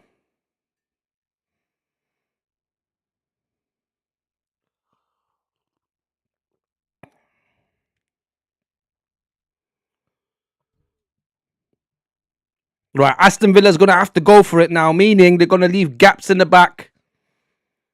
So hopefully we can get another goal. But I did say to you, did I not say to you, Tablet, that second half starts, they got to have all cylinders firing and they have to go strong from the beginning. And look, we're 4 minutes in and we're in the 3rd minute. Big Gabby Magliash there. Look at that. Oh, don't tell me they're going to give it as an own goal. That might even be an own goal. How about that? Gabby celebrated. I don't care. He was part of it. I'm going to give it to him. Here come Arsenal again. We got Gustav Kalmogo, 5022, says, go! Go, go, go, go, go, go, go, go, go! Lazo! But here come Aston Villa with Ollie Watkins and David Raya there quickly to clear up the... Tiedemann goes down as a free kick for the Aston Villa. Gustav says Arsenal goal. Come on, heavyweight. Another fellow gunner in the house. Uh-oh. Morgan Rogers goes down. Referee says no free kick. Get up, son. And that's the problem we was having in the first half. In the first half, like Robert said earlier, the ref constantly just blowing his whistle. Stop, start, stop, start. But now he's just letting it flow. Let's go. Let's go, go Power Rangers. David Raya, come on, before you get a yellow card, man. Just kick it out, bro. That was dangerous. That kick was dangerous, mate. Saliba with a crossfield pass looking for Trossard. Couldn't get to him. But the ball falls to Mikel Merino, who gives it to Trossard. Trossard on the left-hand side comes in now. Tried to play it to Zubimendi, couldn't. He gives it to Odegaard. Odegaard goes to Urian Timber on the right-hand side now. They've switched play. Saka. Odegaard. Odegaard looking. Can't find no one. Goes to Gabriel Magliash. Gabriel now looking. Trossard makes a run. Odegaard looked for it. Couldn't get the ball to him. Bad passing. Odegaard today's his passing is ridiculous.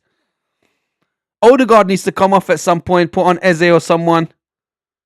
Here comes Odegaard. See, the rest of his play's been cut. Odegaard. Captain Marvel. Plays in the middle. Hiccupier. 2-0. Arsenal. Superman Day. Heavyweight. Heavyweight! I'm gonna turn Super Saiyan in a minute. Heavyweight! Chat to me now, Lord of mercy. Go! Lazo! Chat to me now. Big Martin, Super Mendy.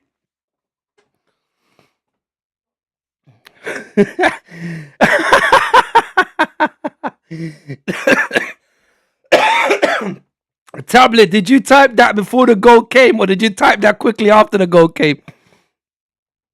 Super Martin Odegaard with a through ball to Super Martin Zubimendi. Super Martin Zubimendi. La la la la la la. Super Martin Zubimendi. La la la la la la. 3-0 to the Arsenal. Come on, let's go. I know it's only 2, but we want the third one to come in now. Boom, boom. This has to be a statement win. This has to be a statement to the rest of the Premier League. We are champions in the leg. Don't chat to me. Look at the jump Martin Zubimendi just made. Ridiculous. Tablet. But yo, funny bread tablet. I swear down. Here come Arsenal again. Yo, Caress.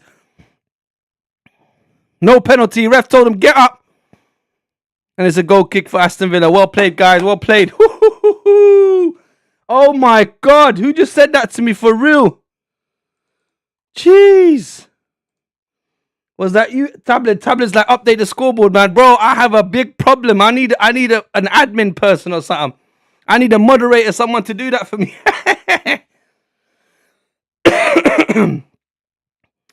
I like the way, yeah, you said there's a goal coming. I feel Zubimendi will score. Oh, FOBMOB told you before you. Oh, it's so good. It's so good, man. Here comes Zubimendi again. Saka. Come on. Destroy Aston Villa now. Free kick for Arsenal. Yes. Right. Destruction has to kick off now. This has to be a statement win. Yes, y'all.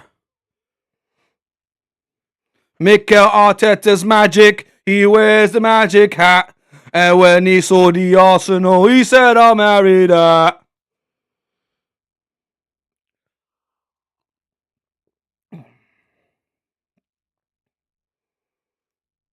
Right, Martin Odegaard about to take a free kick. North London forever.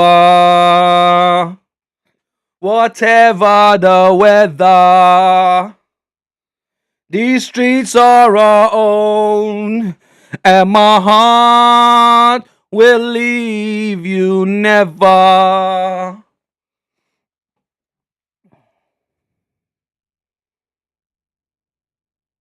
Come on. What is the ref talking about, man?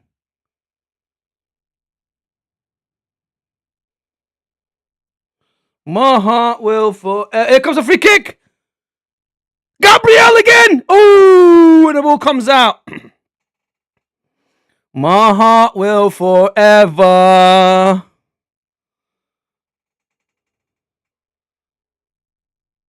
Oh, this ref is annoying, man. Run through the stones.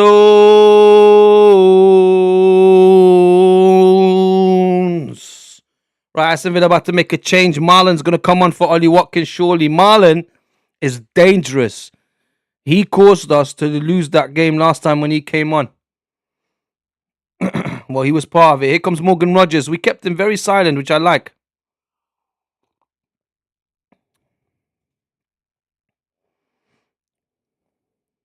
Hicapia gets... What? How? He kicked Hicapia in the chest. He put his foot up. That is ridiculous. I feel sorry for Hicapia. That should have been a free kick for the Arsenal. Instead, it goes to Aston Villa. That was ridiculous. Absolutely ridiculous.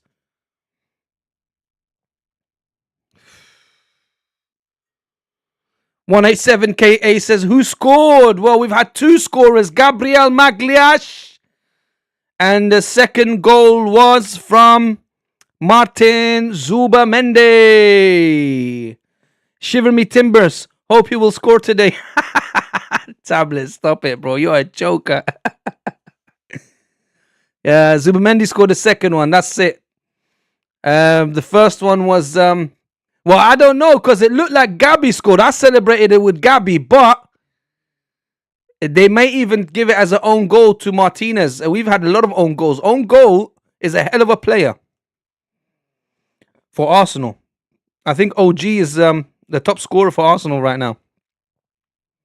Morgan Rogers gets pulled down by Mikel Merino. He's going to get a yellow card for that.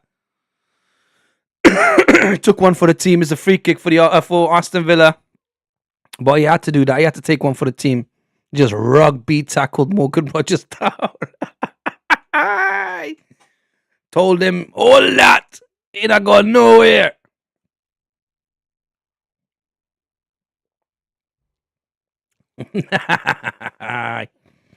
Come on, let's go. We need one more goal. My prediction was 3-0 for the Arsenal.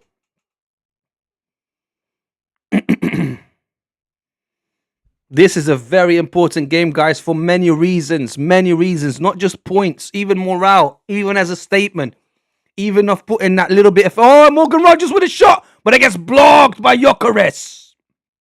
And it goes straight to Martinez. It's important for several reasons. One, not just because of the points, but because of the mental aspect behind the mind games that happen in the Premier League and this level of football. Here comes Gyökeres. I don't have no hope in this guy. He's going to lose the ball. 100% is going to lose it. Oh, he gets a corner. Well done, Gyökeres. Nearly lost the ball instead. I think Aston Villa might have given up hope, guys. I think they might think it's all over. Tablet says, dog, I'm going to troll my Man United friend so hard. He said Watkins hat-trick and 3 Aston Villa and 0 Arsenal. You better slap him. You better slap him and wake him up to them. Bow! Kind of world you're living in, bro.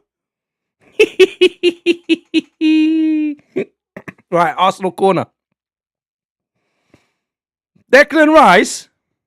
Keep him warm on the bench, fam. We need him for more important game. Right, Tielemans is trying to defend against Odegaard, against Matt Gabriel. Man said, guess which team got cooked by Wolves? Nah, you're lying. Surely they're not losing against Wolves, Man United. Surely not. Ah, bro, I'm going to troll the United fans I know too. I told you it's going to be embarrassing, that one. Here come Arsenal.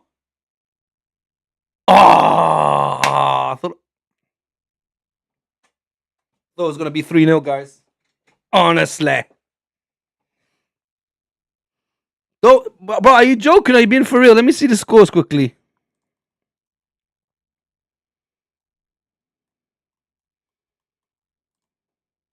Where is it? Marlon coming on for Sancho.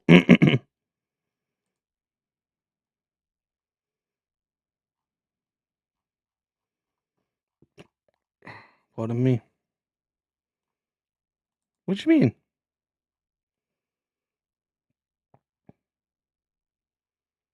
Nah, I still 1-1. Tablet, bro. You made me go and check out the bloody scores and that. But guess what? Burnley 1, Newcastle 3, Chelsea 2, Bournemouth 2, Nottingham Forest 0, Everton 2, West Ham 2, Brighton 2, Arsenal 2, Aston Villa 0, Man United 1, Wolves 1. And that's all the scores for today so far, guys.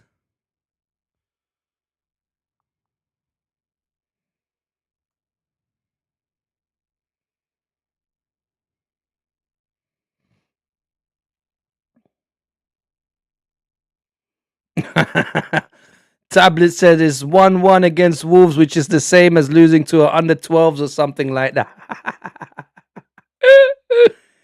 I wouldn't put it that bad. I mean, that's disrespecting Wolves a little bit too much. But I hear what you're saying. But to be honest, Man United is not that good this season, bro. Man United, they're not good in the last 2-3 seasons anyway. It's just that compared to their last game, because their last game they beat Wolves 4-1. And I'm pretty sure that was at the Molineux Stadium as well, not even at Old Trafford. The fact that they only draw in 1-1 with the Arsenal throw, Urian Timber with the ball at the byline. Saka plays it back to Timber. Odegaard, shoot! Oh, unlucky Odegaard. It would have been nice if he got another goal, but good shot by Odegaard, just inches past the ball. Well, not inches. It just flew over the post, over the crossbar, I should say. Looks like Miles Lewis Skelly is getting warmed up to come on. Probably coming on for Hiccup here, obviously. I want to see other changes, though. I want to see... Oh, Trossard, a little bit too hard on Marlon. I want to see Trossard come off. I want to see Martinelli, obviously, have a run out. I want to see Eze. I haven't seen Eze in a while, man. I want to see him get a run out.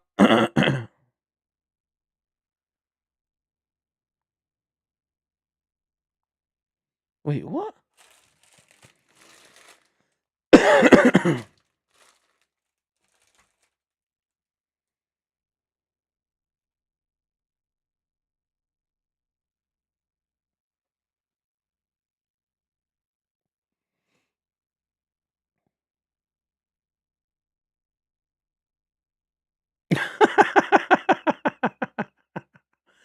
Tablet, you're a joker. Tablet says, you look like the cool unk, dude. You exactly look like my uncle, but a bit less drunk. Well, thanks. I take that as a compliment, geese. Thanks. Oh, don't tell me Gabby is gone. Gabby is injured again. What happened now?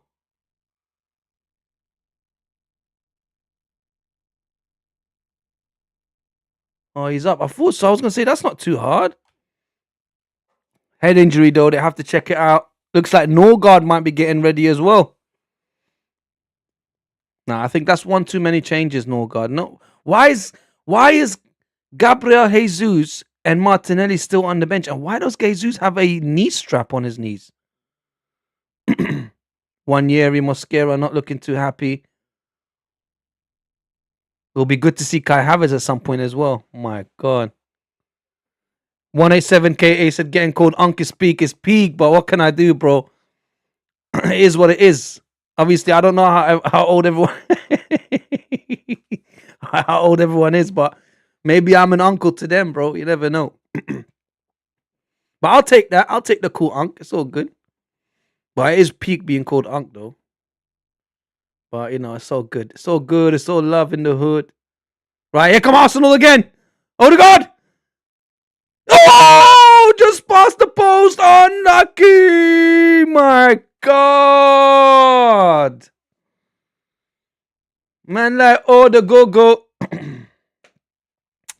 Nah, I can't say it on the stream, dude. I can't tell you on the stream. That's secrets.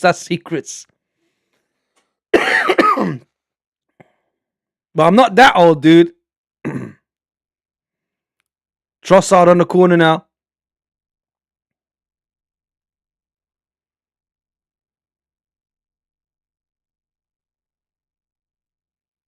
Let's see what Trossard can do. Come on. Trossard on a sixpence. I'm going to believe this one into existence. Here come the Arsenal for the third. Shoot. Oh, and it gets blocked.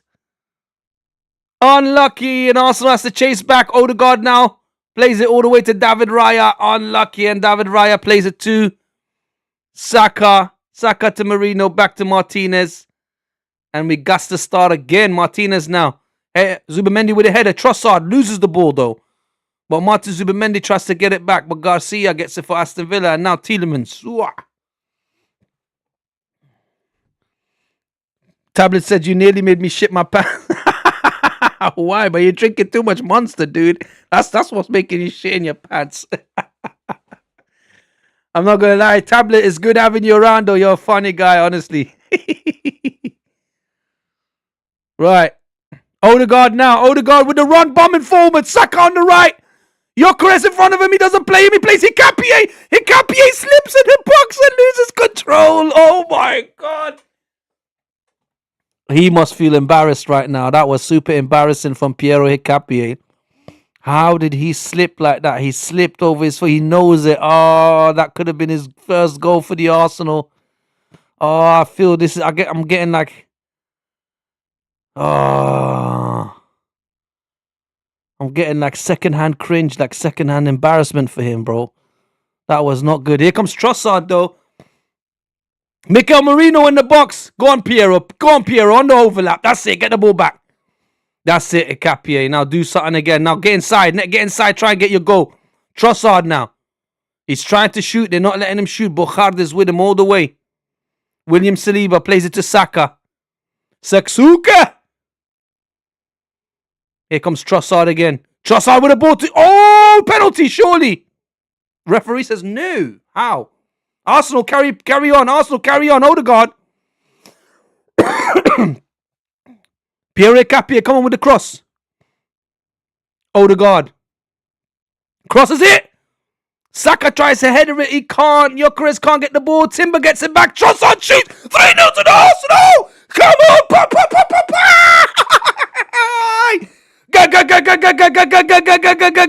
Go! Lazo! Heavyweight Leandro Trossard! Goal!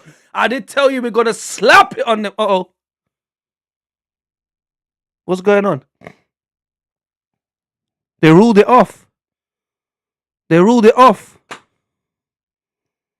They ruled it off for handball. What? Oh, Saka was off. No, Saka's not offside. I heard him say. Oh, I saw him say handball.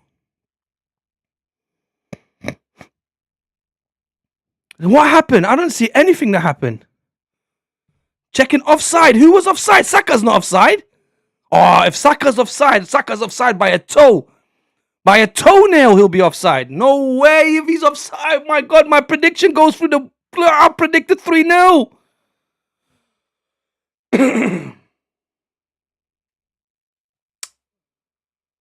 Oh.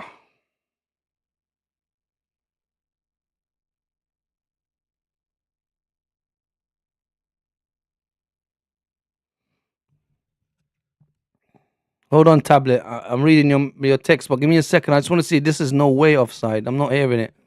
I'm going to have to celebrate again.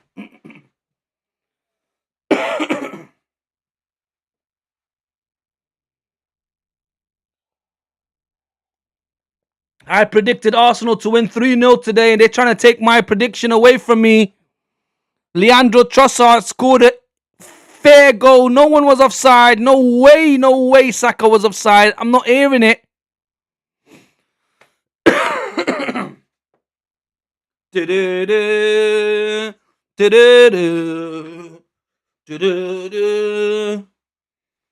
Go on, let's see this now. Let me see this line.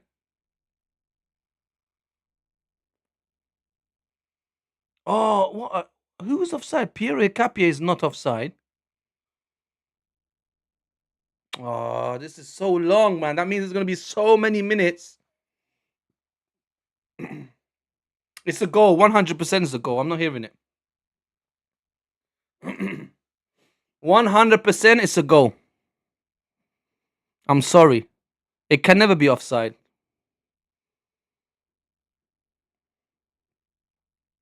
It can never be offside. It can never be. Not even his toenail is offside. I'm telling you it's onside. Come on, man. Jesus. How long does it take to check it? Go! Go! Go! Go! Go! Go! Go! Go! Go! Go! Go! Go! Go! Go! Go!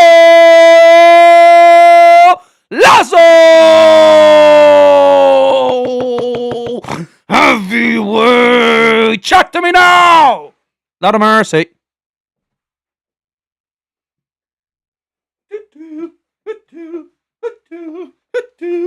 We ain't Tottenham and we ain't Tottenham. We ain't Tottenham and we ain't Tottenham.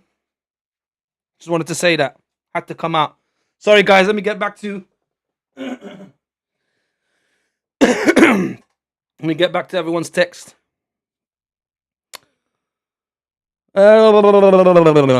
Right, so quickly before we get back to the game. So, Tablet says, when you close your hood, you look like Big Shaw.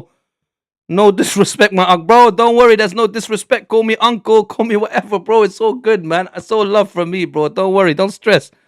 Another goal, says Tablet. For FS, Fuck Mobs ruin everything to me. Well, stop watching Fuck Mob. Just watch me, dude.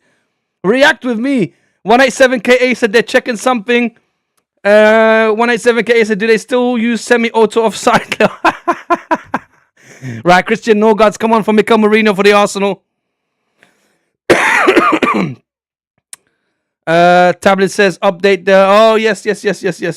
Thank you for reminding me, brother. I'm just going to keep it on the score so I can keep looking at it and make sure that I don't forget. Bro, I get so excited and myself, that I just forget about all that. But thank you for reminding me. That's what I got the chat for, guys. That's why you guys are there for the chat to remind me. Come on. This was supposed to be a statement. I said it. If you go to the beginning of my stream, before half an hour before the game started, I was literally talking about this. This has to be a statement. But again, Gyökeres was a waste of space. But this has to be a statement for the rest of the Premier League who were doubting us, to let them know that we are champions elect. We are champions elect. Don't chat to me about nothing else. Unless they go and throw it away now when we end up with 3-3 or they win 4-3, then obviously.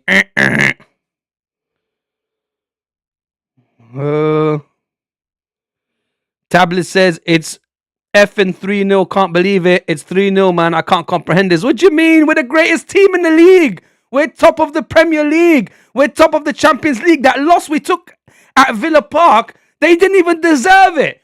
Chelsea battered them in the first half when they played them.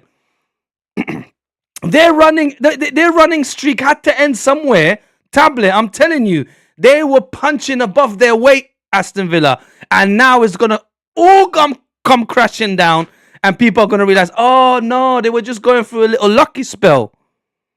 Gabriel with another amazing block. This Brer, we missed him, man. I'm telling you, the energy he brings, the game he plays, and he gets another goal on his first start again since and look at the block that he just made. Come on!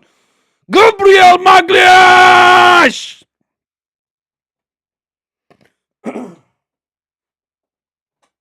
Oh, look at that. That's George Graham and Pat Rice sitting next to each other.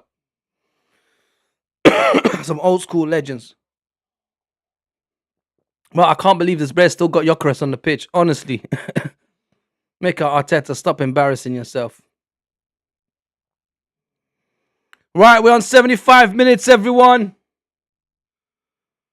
Aston Villa still going for it, but David Raya with a great save. Here we go. Waneri's coming on. Gabriel Jesus is coming on. Finally! Bro, if we win 5-0 in this game, chat to me. Oh no, what's going on with Gabby? Gabby's gone down again. Oh, every time this Brer goes down, I just get worried.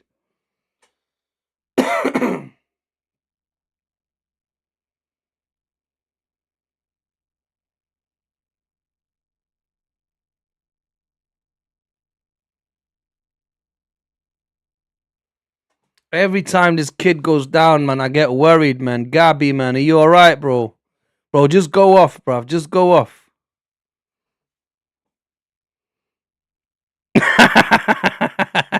That tablet said, if it's 5-0, you have to eat a kebab in 3 bites. Bro, I don't have a kebab, but I would. I'm definitely in the mood for a kebab. Oh, snap. My man just stepped on his fingers. Oh, my God. Gabby's coming off. Ooh. Well done, Gabs. But who's he putting on instead of him? Oh, so Hikapié is going to partner...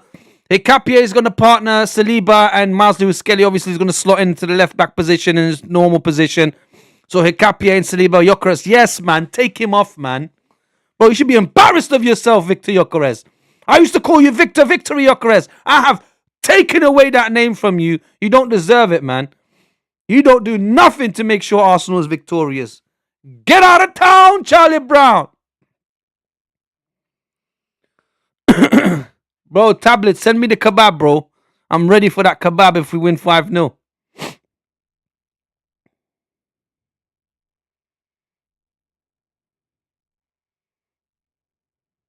Well, at least he's smiling.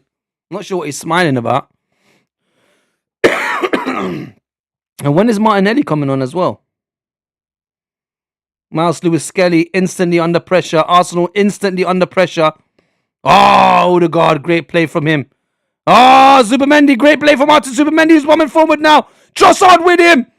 Gabriel Jesus in the middle. He plays. Gabriel Jesus shoots. Oh, 4-0 Arsenal. He's just come on.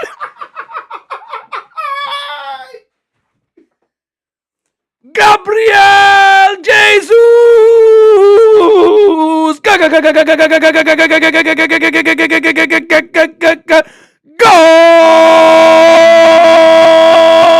Golazo! Look at the celebration. He took his shirt off. He's going to get a yellow card. He doesn't care. He belongs to Jesus. My God.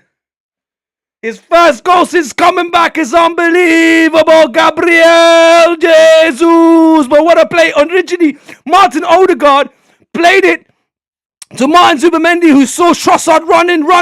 Trossard took the ball, saw Gabriel Jesus. One touch, one finish. Goal! Hey! Where's the kebab? We're gonna finish 5-0! Woo! Aston Villa? Aston Villa, they said. Get out of town, Charlie Brown! This is Arsenal! Statement win, I said. Put Gabriel Jesus on, I said. Take Gyökeres off, I said. You think he would have scored that? Get out of town, Charlie Brown!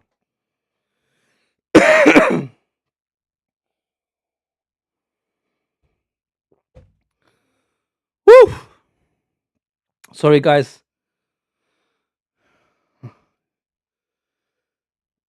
Let me get back to your chats. Tablet says, now I just hope Man City loses against Sunderland. Yep. If it's 5-0, you have to eat a kebab. Oh, you did that. Yeah, I will. It's 4. Fubmop told me. Stop watching Fubmop. Oh, yeah, here you go. Turning Fubmop off for F's sake. Do that. Just stick with us, dude. Tablet says, if the ref books Jesus, he will sprinkle holy water to forgive himself. 187K A says, fastest goal and yellow card, definitely. But he wanted to. He didn't care. I knew he was going to take off his shirt if he scores his first goal back. Because remember the last time when we played, who was it? Wolves. I think it was it Wolves?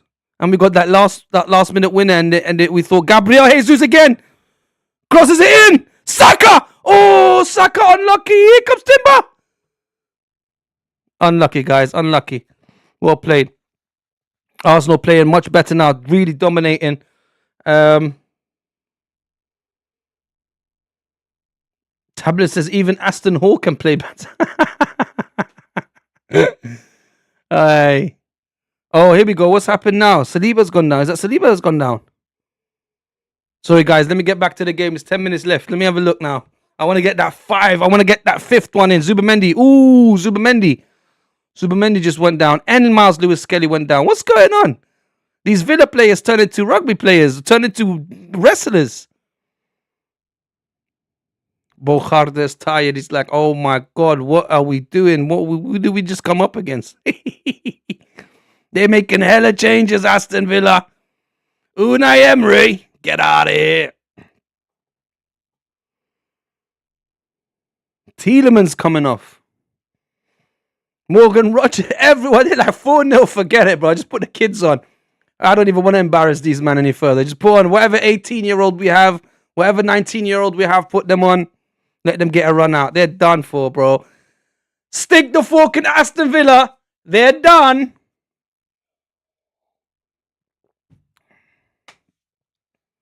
Gabriel Jesus. What a ball, though. That ball from Trossard to see Gabriel, to know one touch, one shot, bing, bang, boom, bang. And that's why I wanted him to start. Here we go. Look at Declan Rice. He's like, oh, yeah, first touch. He probably wished. Look at the smile on his face. Look at him. I belong to Jesus, he says. Look at that. Everyone with him. Here we go. Madueke coming on.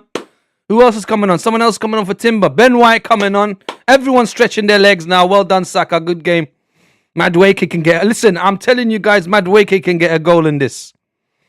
Madueke can get a goal, and that's the 5. Although I predicted 3-0, the fact that it's 4-0 means we can get 5-0. Tablet says, dog, in 4:30 a.m. my dad will be up and he sees me. I'll belong to Jesus. Bro, go to sleep, man. I'm sorry, bro. Don't try blame me. You're the one drinking that drink all night. Man said he had a liter of Monster. How are you going to go to sleep, dude?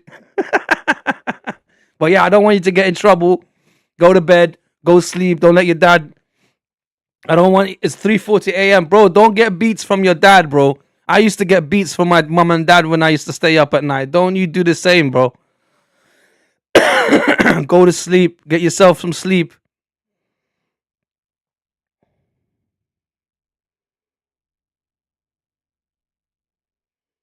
Aston Villa now. Look, there's minutes left.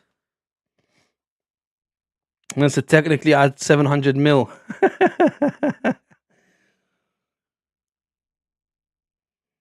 Yeah, you're crazy, bro. I don't even drink a tiny bit of that, and you drink that much of it. Wow. But every now and then, I guess I have one. Like in every once in a while, when I really feel like I need energy, when I need that chuk chuk chuk chuk chuk chuk chuk energy, I might chug one down. But I wouldn't recommend them having that much or regularly like that, dude. But go to sleep. I don't know how you're gonna go to sleep, but go to sleep, bro. I don't want you to get in trouble with your parents.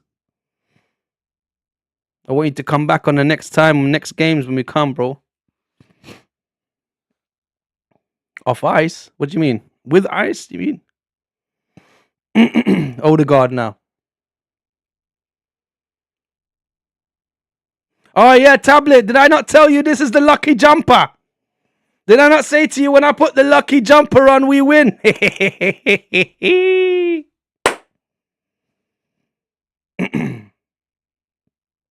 Lewis Skelly.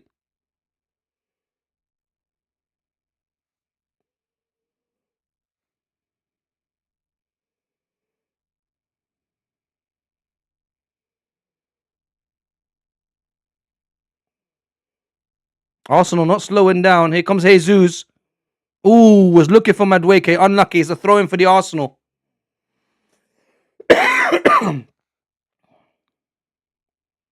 Tablet says never remove this jumper, man.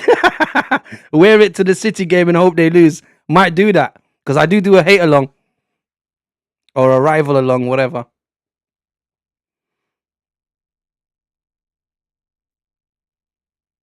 Ooh, unlucky. McGinn gets the ball, takes the ball of Arsenal. Lindelof.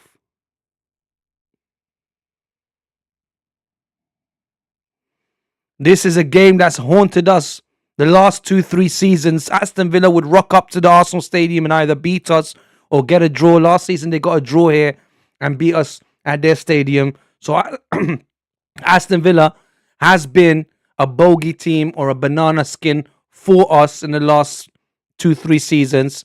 I'm so glad we've come over that now. Newcastle away is a game that we've jumped that hurdle.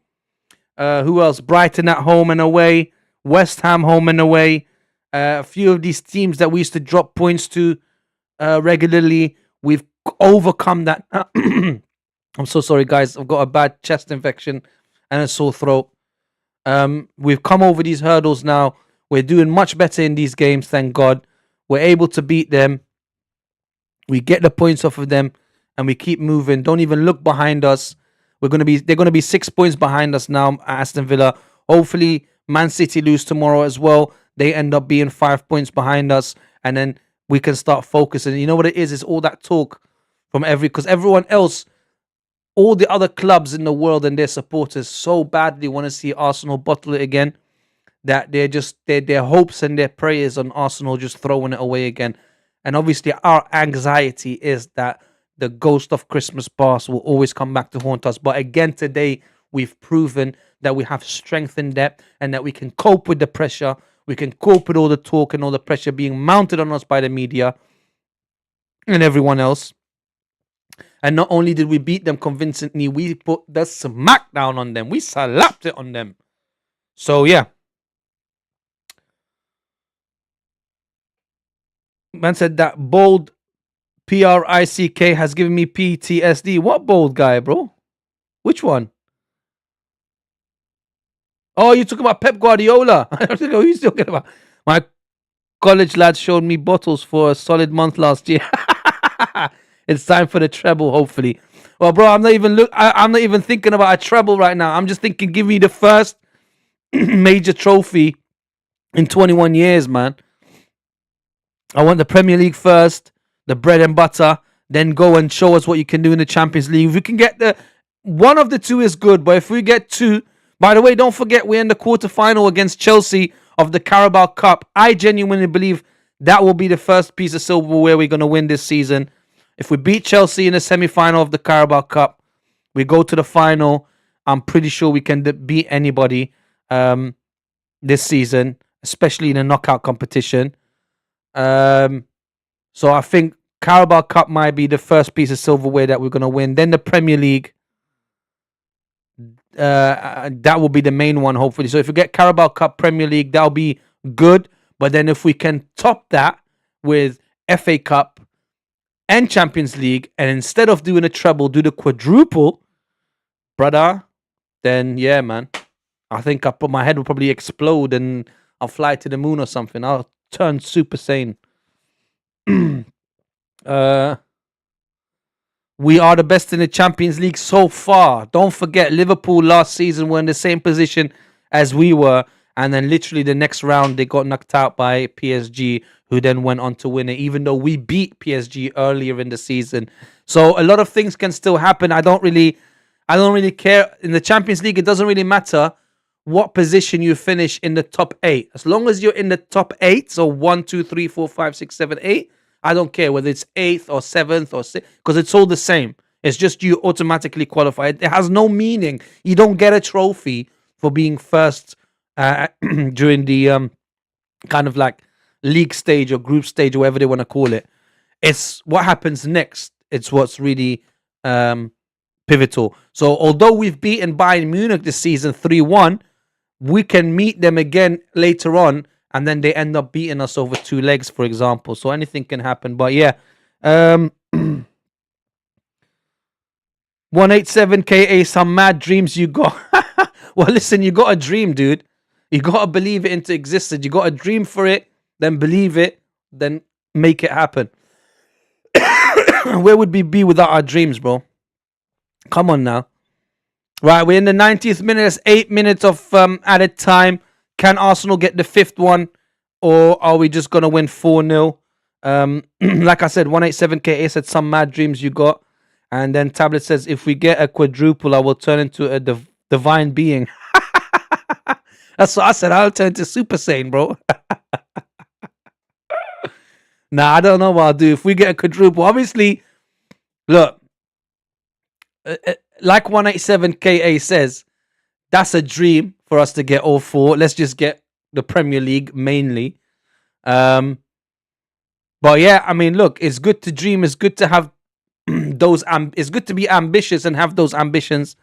So if we do, look, Aston Villa corner of fans is all pretty much gone now. But yeah, if we're able to get the quadruple, don't forget, again, that's history making. Just like in 2004 when Arsenal... Oh, Aston Villa got a goal back. Oh, no! Oh, David Raya! Unbelievable goalkeeping by David Raya. That is a goal in itself. I swear to God, I thought McGinn scored. I thought Aston Villa just got a goal, but David Raya with a double save. Unbelievable! Talk about the best goalkeeper in the world. Don't talk to me about Donnarumma, who let in bloody 4 against Fulham. Chat to me about David Raya!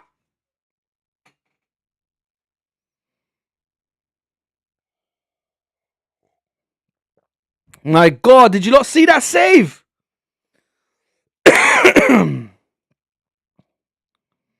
Tablet says, if we get the quadruple, I will go to the Himalaya and meditate for 2 years and come back. Bro, you'll turn into Vishnu, fam. You really will turn into a supreme being. I expect at least 2 silverware. Yeah, I mean, that's a good shout. Carabao Cup, Premier League. FA Cup is a little bit more difficult.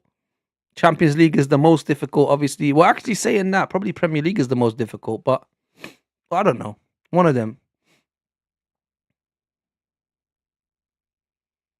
The thing is with the Champions League as well, I don't see really a team other than Bayern Munich, PSG maybe, that's really that formidable. Everyone else falls in the bracket of like the Aston Villas and the Man Cities, kind of mixed bag. Sometimes yeah, sometimes no. Like the Real Madrids, the Inter Milans, the Barcelonas. I don't know, the Atletico Madrids. They're not really firing this year like that. I do have a feeling it's definitely going to be an English or British team. Well, not British, English team that's going to win the Champions League this season. But who? I don't know. Could even be Man City. That's right. Tablet just said last game David Raya saved our asses. This game he helped us get a clean sheet. Spain #1 for a reason. That's very correct, dude. Against Brighton, that last minute save from the Minter shot. Here comes Marlon. And they do get a goal back. Ollie Watkins. We couldn't get a clean sheet. Marlon just nutmegged David Raya. We were literally just talking about it. But it's so good. It's so good. Don't worry about it. It's unlucky, but we're far enough ahead. But that's very annoying, though. But look at Marlon, though. Marlon, very strong. Went past Saliba and nutmegged David Raya. Hit the post and Ollie Watkins was there. Unlucky. Urian Timber could have done a little bit better. Hikapié. Oh, no, not Urian Timber. Sorry. Miles Lewis-Skelly should have done a little bit better. Unlucky. Miles Lewis-Skelly should have seen Ollie Watkins there and been in front of him, but that's the lack of experience, I guess. And Aston Villa get a goal back. Never mind. But yeah, like you said, last season, hey, look at this. This is the one. So the post saved it the first time. Then McGinn shot, and David Raya saved it. Unbelievable. He couldn't save it. Second one. Shot on!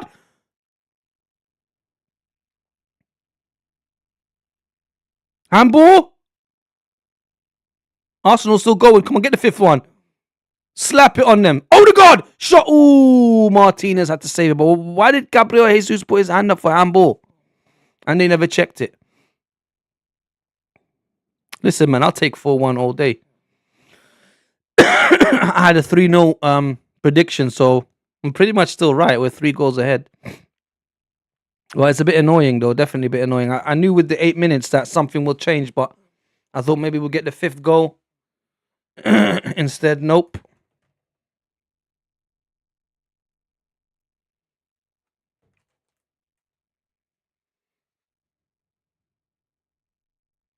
But yeah, last game, David Raya. Sorry, I was in the middle of a conversation. Last game, David Raya saved us against Brighton because Minte took an incredible shot. That was handball. That was handball from Lindelof. Why didn't they VAR that? Or did that? No, it might have hit his face, actually. Here come Aston Villa. And Piero Hikapié with an important header again, only as far as Bocharde. Well, yeah, last game, David Raya from that shot from Minte really saved us. And I thought he'd done that the same. But he saved us in that game because they would have equalized. And we would have dropped points. Here comes Odegaard. But Aston Villa get the ball back. Unlucky. It's a foul. It's a yellow card for Watkins. And it's a free kick for Arsenal. What happened? I don't understand. I don't understand what happened. Ollie Watkins just got a yellow card anyway. Let me update the score again.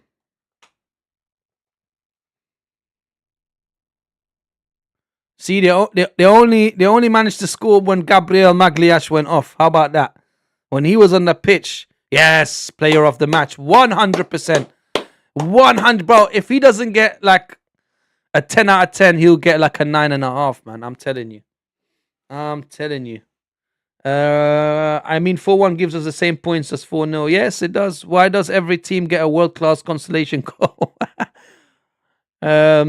That's all Tablet. And then Tablet says, this is the longest stream I've been in you're a very entertaining lad. Thank you, bro. I appreciate that, man. You as well. You're very entertaining. Thank you for being here. I hope you come back again. I know this is very late for you, but this was a very late kickoff today. I hope to see you next time when we have our regulars like Robert, like Beekster, Sensoon, MJ, Abu Hassan. There's a few guys that come and they join us. But I understand everyone's got their lives. Everyone's got things to do. But that's it. Oh, no, not yet. I thought the game was done. I thought he blew the whistle. But yeah, thank you for coming, Tablet.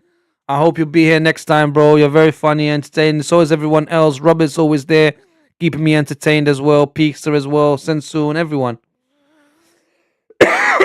So I hope you're all going to be coming back, guys. David Raya picks it up. It's 3:45 a.m. Jeez, man.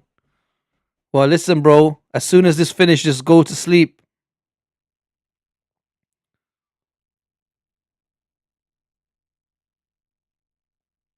It's not long left. That's it. Game done. Yes! Yes! Heavyweight. Aston Villa, they said. Arsenal bottling it, they said. Do me a favor. Guys, it's late. It's late in India. It's late in England. I want to go to sleep. I got work in the morning, guys. So thank you for joining me. Tablet, thank you for being part of the family, for joining us today. It's always nice to see new people. Please, Tablet says, should I stay up all night and sleep in class? Don't do that, man. Get your education, dude. Education is the key to life. And Indian people are very smart and they love their education. So do your best. Don't get your dad and your mom angry, bro. Do your best. Go get your education. Stay in school, guys. But listen, come back when you can. Tablet. I don't even know if that's your real name. That's what's coming up on my screen. Tablet-EHADF. It is what it is. I'm going to call you Tablets or Tab. So, Tab, be there next time. Thank you for joining us. Everyone else that was there, I know we didn't have a lot of interaction in the chat today, but it could be because it's late and everyone's tired and busy. So, I don't blame you guys. But whoever was there today, thank you for joining me. Thank you for being here. I love you all. I hope to see you again on Thursday when we do the hate along for the City game. I think that's the best hate along we can do because we don't want them catching up. So I'll see you guys. Tablet says, thank you, man. We'll surely come back. Thank you, sir. Salute to you. Salute to everyone else. I love you all, guys. But I'm going to have to go to sleep. So